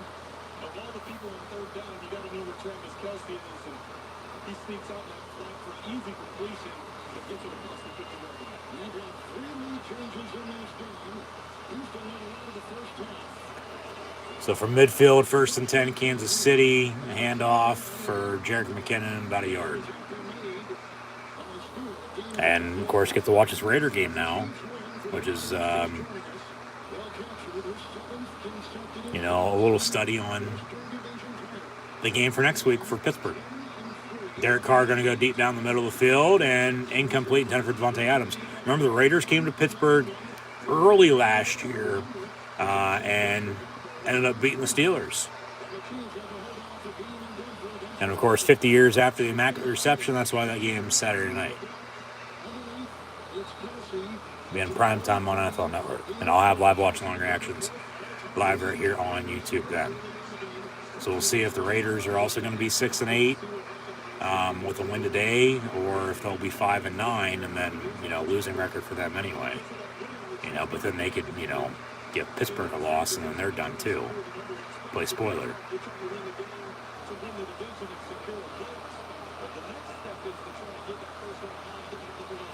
3rd and 4 from the 43. And yeah, Buffalo's rooting for Houston. Because Kansas City needs to win to stay at 11-3 with the Bills, who they lost to. Mahomes gets sacked, so the Chiefs are going to have to punt with 6:12 to play. And a tie would really fuck the Chiefs. Because then they'd still be a game back. At least half game back. Yeah, because in Buffalo, as they want home field, they might get it. But Chiefs are going to have to punt. Next score is going to win this game then. Because Mahomes is pressured right away, he can't secure that and look to the outside to make sure there's not a corner or safety rolling over the top. So the Chiefs booming away. Fair catch at the 13. So 1st and 10, Houston from there. Next score wins the game. Tied at 24 in OT with the Chiefs and Texans, 5:34 to play. And we sort of are, because this is bonus coverage. Following the Steelers win once again at the Panthers, 24-16. Thanks for tuning in and listening. Be sure to like, follow, and subscribe. On Fox right now.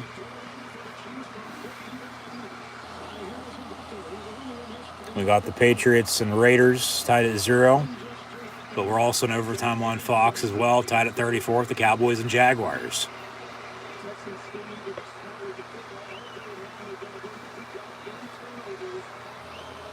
Next score wins the game here. Davis Mills going to roll out. Tuck it, run, fumble. And then the Chiefs recover? No. Houston somehow, some way got it back, looks like. But then they have a pile up. Refs are going to come in and check. Chiefs saying they have it. And they do. They have the ball. That's Kansas City football. And they can kick a field goal right now and win it. They say Kansas City football. They literally punched that out of his hand on the run. And it bounced forward and they recover. So Kansas City might luck out after that. If I'm Andy Reid, yeah. I run it probably 3 straight times, hold on to it, with the fumble there. No turnover yourself, but then just kick a field goal, right down the middle and, win it. Because next score wins the game.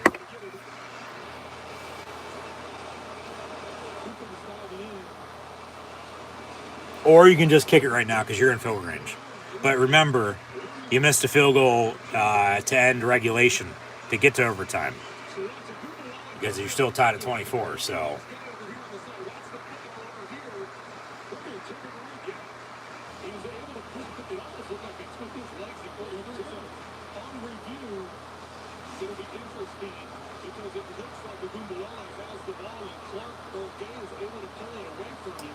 Next score wins the game. It's right now 1st and 10, Kansas City.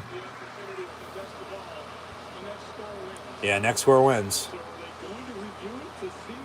It doesn't look like they're going to review it. Not yet, they're not. Yeah. Run it 3 straight times and then kick it. Unless you break one and score.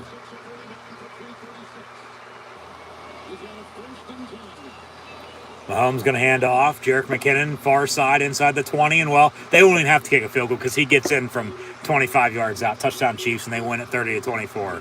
One play after the fumble in overtime. As the next score wins the game, Chiefs win. They stay at 11-3. So Buffalo and Kansas City right there at 11-3. Top of the AFC right now at 1-2, respectively. Buffalo has the head-to-head win, though. Remember, the Bills beat the Chiefs on the road earlier this year.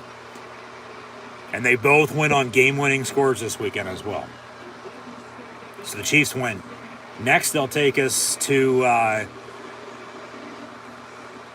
Tampa Bay. Cincinnati came down after a 3-day train ride. And it'll be Bengals, Bucks, or Titans, Chargers, depending on where you are. As the Eagles beat the Bears 25-20 as well. A little bit of a scare for Philadelphia there, I'd have to think, along with Dallas, who's in overtime right now at Jacksonville, tied at 34. We'll see who wins that game. Of course, Cowboys host Eagles on Saturday. Steelers beat the Panthers 24-16. Raiders hosting the Patriots right now. Got that game on. But yeah, Patriots, Raiders 0-0. Cardinals, Broncos 0-0 as well. Chiefs won in overtime 30-24. So we're still in overtime on Fox with Cowboys, Jaguars. And we do have bonus coverage of this now on Fox. This is on the main TV. Didn't have a 1 o'clock game on Fox on TV 2. But here we are in overtime bonus coverage. Cowboys, Jaguars tied at 34, 8:14 to play. And then we'll get back to CBS once they kick off with the Bengals and Bucks. All right, so a couple overtime games here at 1 o'clock after an overtime game yesterday and a game-winning field goal.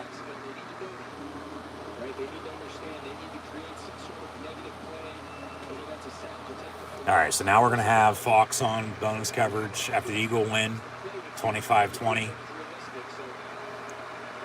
at Chicago.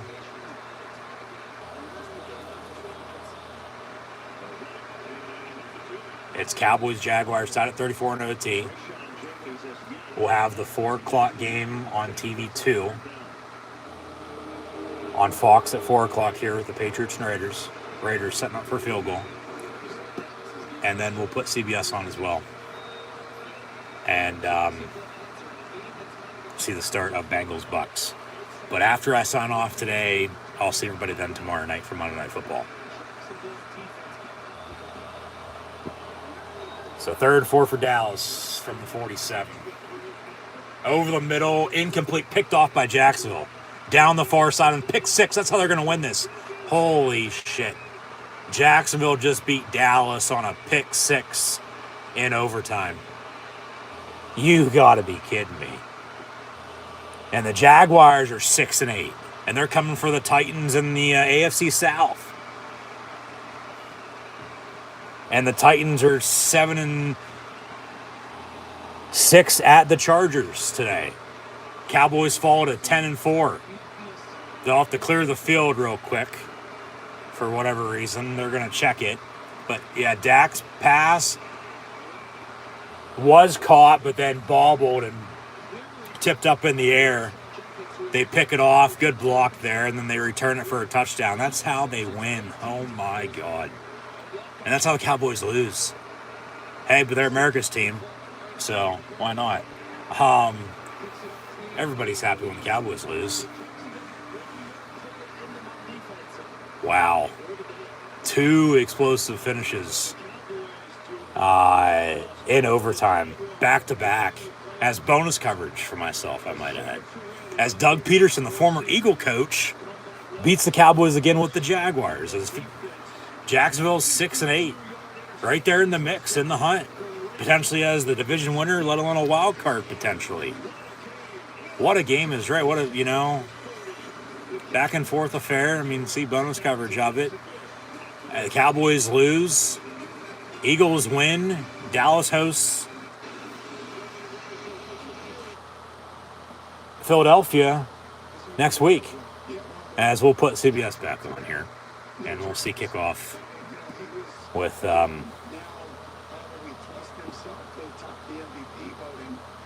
Cincinnati and Tampa Bay.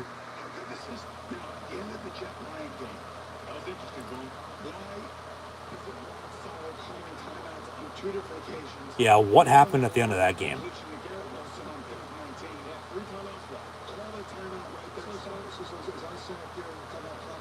Yeah. Okay, here's the end of this game. I guess they didn't call any timeouts. Robert Saleh learning the wrong way from Jeff Saturday. 45 seconds to what? With 3 timeouts and you're down 3 right around midfield, what the fuck are you doing? 10 seconds right there before they even get to the line. 15 seconds before they even snap the ball. Yeah, what the hell? And then Zach Wilson deep.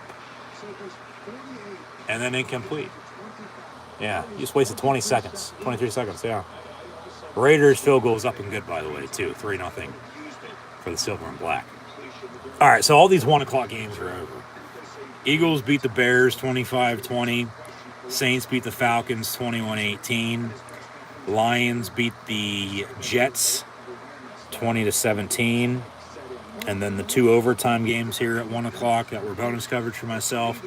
The Chiefs win 30-24 at Houston. And then the Jaguars defeat the Cowboys, also in overtime, on a pick 6, 40-34. They're actually going to show a highlight of that now. Yeah, what a finish in a few of these games. One score. Every 1 o'clock game was a 1-score game today. A 5-point win, a 3-point win, a 3-point win, an 8-point win, a 6-point win, and a 6-point win. Had a 1-score game on Thursday night. And then basically had 3 1-score games yesterday. Browns won by 10, but 39-36, 32-29, 2 game-winning field goals in the triple header yesterday, along with the biggest come-from-behind, win in NFL history. Got a 3-0 game right now, 2 3-0 games right now, with both the Broncos and Raiders up on the Cardinals and Patriots, respectively. Titans, Chargers, and Bengals, Buccaneers to kick off soon. Sunday Night Football, Giants, and Commanders. Hell, they tied a couple weeks ago. And Monday Night Football tomorrow night, Rams and Packers, which should be a good one. So as, bad as the slate looked entering today on paper, we get good football, so you can't count it out. You got to still watch. So, man, what a weekend in the NFL, to say the least. And college football bowl season's also underway, as well as mentioned. So be sure to go check out those predictions, as mentioned. Yeah, shit. What a day. What a slew of games we've seen. 49ers won 21-13 at Seattle. Vikings came back and won 39-36 in overtime, winning game-winning field goal. Bills did the same last night in the snow. 32-29 beat the Dolphins. Browns beat the Ravens 13-3. But then today, 2 more overtime games. Chiefs win 30-24 at the Texans. Jaguars win at home 40-34 against the Cowboys. Both game-winning touchdowns in OT. Question is, did Jacksonville have the ball in overtime yet or not? Because, if it's a defense touchdown, though, that's allowed. That's a touchdown. That's how the game can end. Because if Dallas had the ball first, they drove and scored, they win it that way. Jacksonville still has a chance. I don't know what happened before that. but Jaguars still win for them. So, yeah, Chiefs win 30-24 in overtime. Jaguars win 40-34 in overtime as well. And then the Jets 20-17 win, or Lions, excuse me, a 20-17 win with the Jets. 21-18 for the Saints, Falcons, and the Eagles won by 5, 25-20 at the Bears. It's 2-3-0, 4 o'clock games right now. They take us to Raymond James Stadium in Tampa. Bengals, Bucks is America's game of the week. Titans, Chargers, and Tennessee there, and then SoCal. But Giants, Skins, football team, Commanders, Sunday football, Rams, Packers, Monday football. But all right, let's recap the Steeler game in full.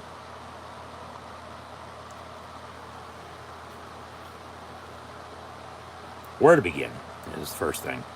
How about up front? Pittsburgh was able to run the football and control the clock for most part of the game. Had 156 yards rushing as a team on 45 carries. And won the time possession battle by a good 13 minutes. Did have 7 penalties. Most of them were all in the second half.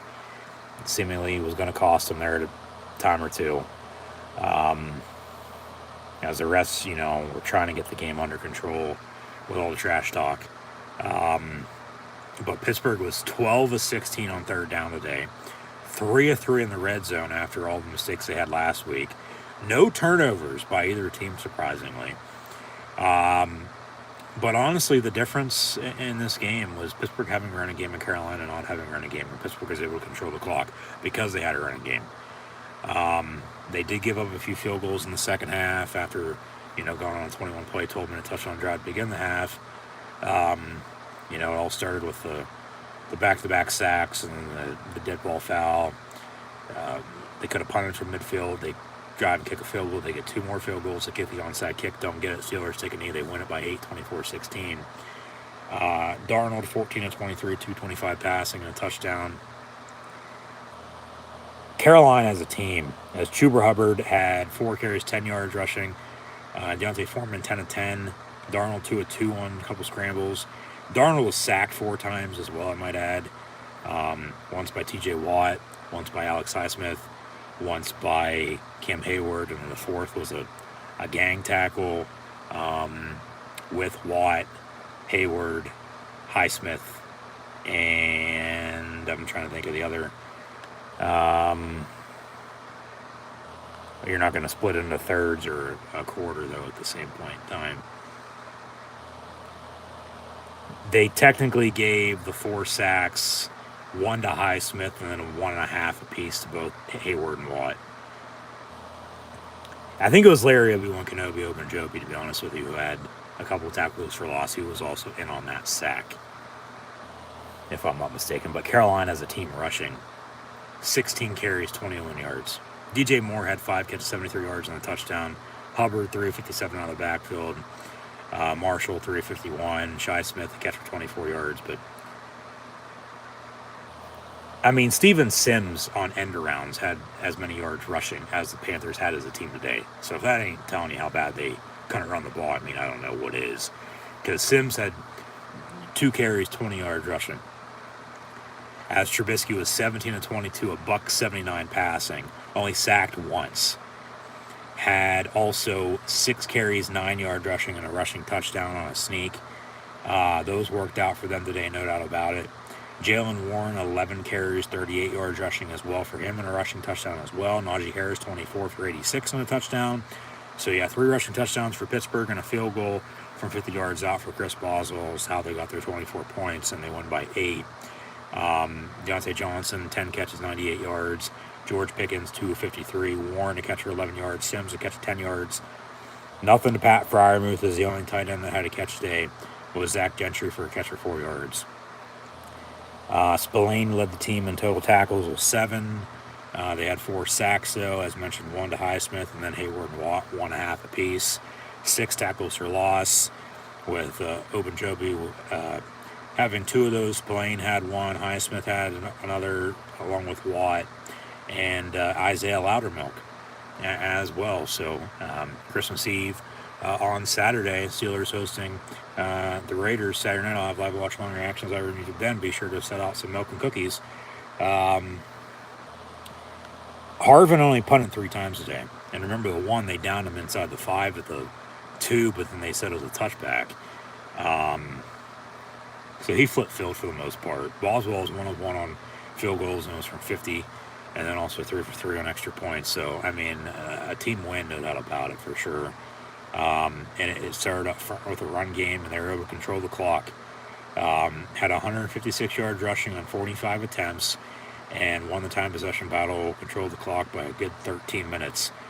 And honestly, I mean, it's that 21-play, 12-minute touchdown drive to begin the half that really pushed Carolina back. But then Pittsburgh with some stupidity. Just can't happen. Unacceptable. From Deontay Johnson and Marcus Allen with all the trash talk. And just keep your mouth shut.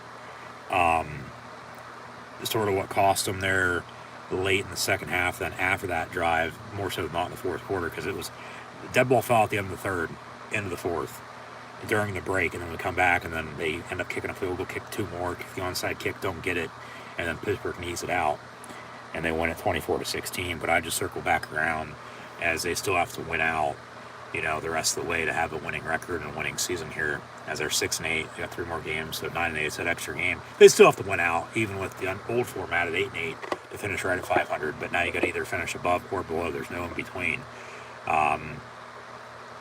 They got swept by the AFC East, but they sweep the NFC South. If only they have a couple more, wins against the East, whether that be 1, let alone 2, sweep them as well potentially. But just overall, coming down the stretch now, 3 games to play with Christmas and New Year's over the next 2 weeks. Hopefully everyone has Merry Christmas, Happy New Year as well, or Happy Holidays once again if you're one of those people. That if only they would have won some of these close games they lost this year, they'd have a few more wins, no doubt about it, than they currently do. But 6-8, they still got to win out. They lose 1 more game down the stretch. It was a losing season first. That happened since 03 them at that point. But I'd take a winning season rather than making the playoffs. But I'd also take a winning season, a winning record of 9-8, getting a lot of help in making the playoffs, again, just like you did last year for that matter. You want to be in the dance. You don't want to be, on the next year already at mid-January. But, okay, now they're 6-8 with a 24-16 win today. Running game. And 5 of the last 6 games coming off the bye.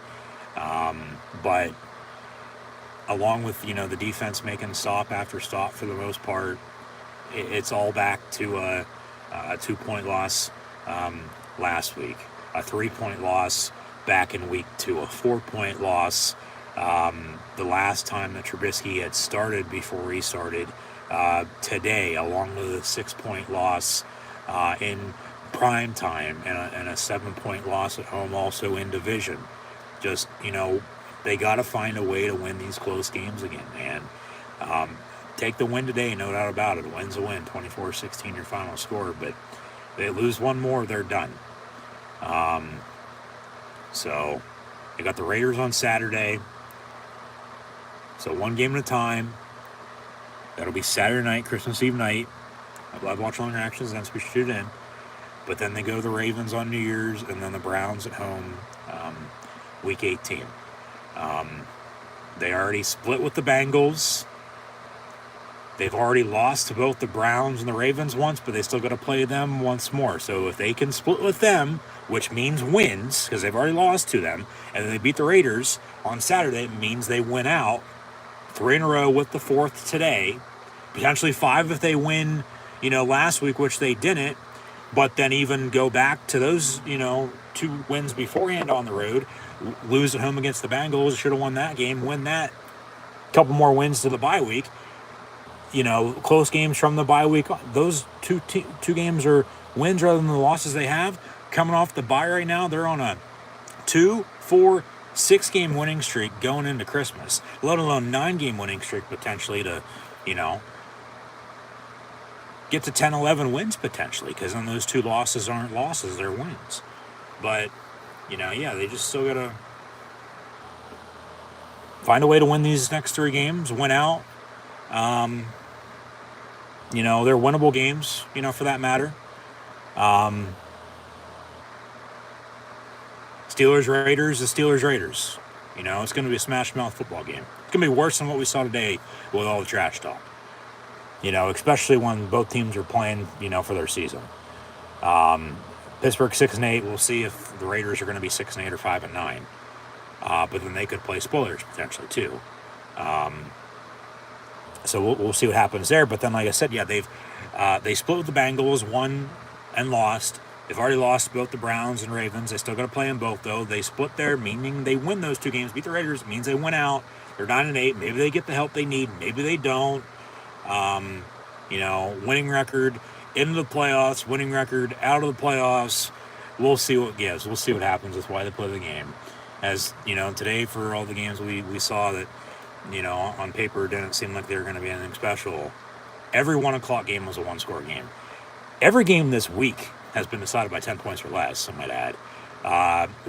With every game -1, which was the 10-point win for the Browns yesterday, 13-3, has been decided by 1 score. So that's just been the tale of the season in the NFL.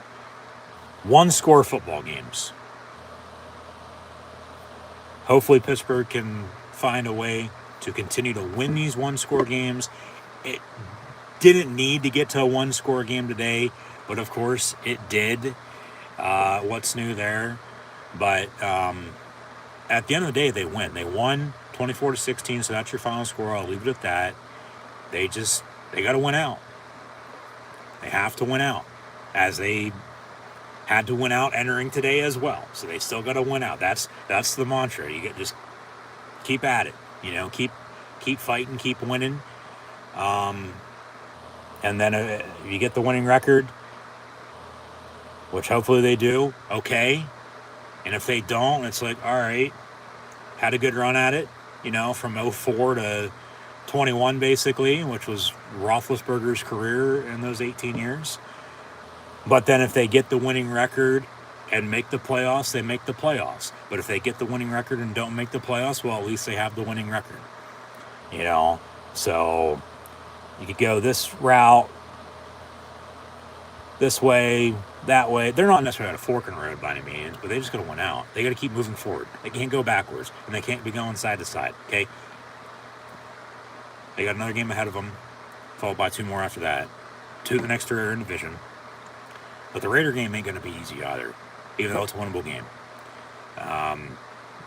That game's going to be close down to the wire, and we're either going to get another Christmas gift early, or we're going to be pissed off going to bed on Christmas Eve night and waking up pissed off on Christmas morning. Even though Christmas is Christmas, yeah, sucks to lose.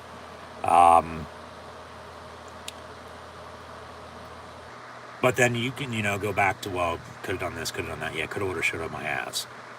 But, and it's tough shit at the end of the day then at that point. But until then, a win's a win, should be celebrating, which we will. Steelers win at 24-16 over the Panthers. So, yeah, I have some piece. I'll leave it at that. But they just got to continue to run the football. If they can run the football and keep it simple for whoever's playing quarterback, and we'll see the status of Kenny Pickett, if he's going to play next week. Because if he's healthy, I think he plays. If he's not, it'll be Trubisky, but then just hopefully, has a game like he had today and doesn't do anything stupid. He's got to have some consistency now moving forward if he's going to be the starting quarterback again. And they got to most definitely help him out in the run game, as they did again today in 5 of the last 6 games after the bye week. Got to get, receivers the ball a little bit more, though, even though Johnson had 100 yards receiving. Pickens 50. Nothing to Freiermuth, though. I mean, come on, man. But this offensive line doesn't get enough credit. You start there. I mean, because he was only sacked once today. They had over 150 yards rushing again. Credit the O-line. Like I said, from Dan Moore to Kevin Dotson, along with Mason Cole to James Daniels and Chuk. Shout out to the offensive line, along with the defensive line and the whole entire defense as a whole. 4 sacks today, No turnovers by any means. But, they still give a few big plays. But then they give up 1 touchdown and then 3 field goals, and then they had 3 rushing touchdowns to field goal themselves, and they win by 8. So a win's a win. So that's that. Steelers win it 24-16. So in the meantime, thanks for tuning in and listening.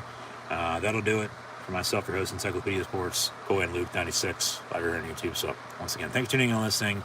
And now I'll see everybody live here on YouTube tomorrow night for Monday Night Football, Monday Night Raw live watch along reactions. And if I don't see you from now until Christmas, hopefully Merry Christmas, Happy New Year. Hopefully we'll see you though from now until Christmas, because the Steelers host the Raiders on Saturday night, Christmas Eve night, and I'll have live watch along reactions live here on YouTube then. So hope everybody then. Hopes, of course, Steelers win then and the following 2 games to win out. As they started 1-3 with Trubisky as a starting quarterback, and then to the bye week, Pickett was 1-3 as the starting quarterback as well. But since then, they're 4-2 with both. It's just the 1-score games overall. Like I said, you lose by 2 in one game, you lose by 3 in another, and you lose by 4 and 6 and 7 in the others. I mean, come on, man. So they should have a few more wins. They shouldn't even be in this spot, but they are. They're 6-8, and they got to keep digging their way out. So we'll see if they can or not. And I'll be here for the ride. Hopefully, we'll be too. So, as mentioned once again, thanks for tuning in and listening. But that'll do it. As the Steelers win, officially your final score, 24-16, defeating the Carolina Panthers and sweeping the whole entire NFC South as they beat the Buccaneers 20-18. They beat the Saints 20-10. They beat the Falcons 19-16, and they beat the Panthers today 24-16. If only, they win at least 1, if not 2, if not more games in the AFC East, rather than getting swept by that division themselves. So they return the favor. They got swept, but then they sweep another division. It'd be a different story, especially in division, but in the wild card picture. Because some of those head-to-head wins that they don't have might come back to bite them. That's why, I'm saying if they win out, they're going to need a lot of help in that regard. So you're going to have to root for this team and that team and so on and so forth, whether you want to or not. But it's just the name of the game. It is what it is. Play to win, and the Steelers do just that today. Winning officially 24-16, defeating the Carolina Panthers, entering Christmas at 6-8, but they host the Raiders on Christmas Eve night. And that's where and when I'll see everybody next for the next Steeler game live here on YouTube for live watch long reactions. So once again, that'll do it. Be sure to like, follow, and subscribe on social media. Links in the description below. Steelers beat the Panthers 24-16.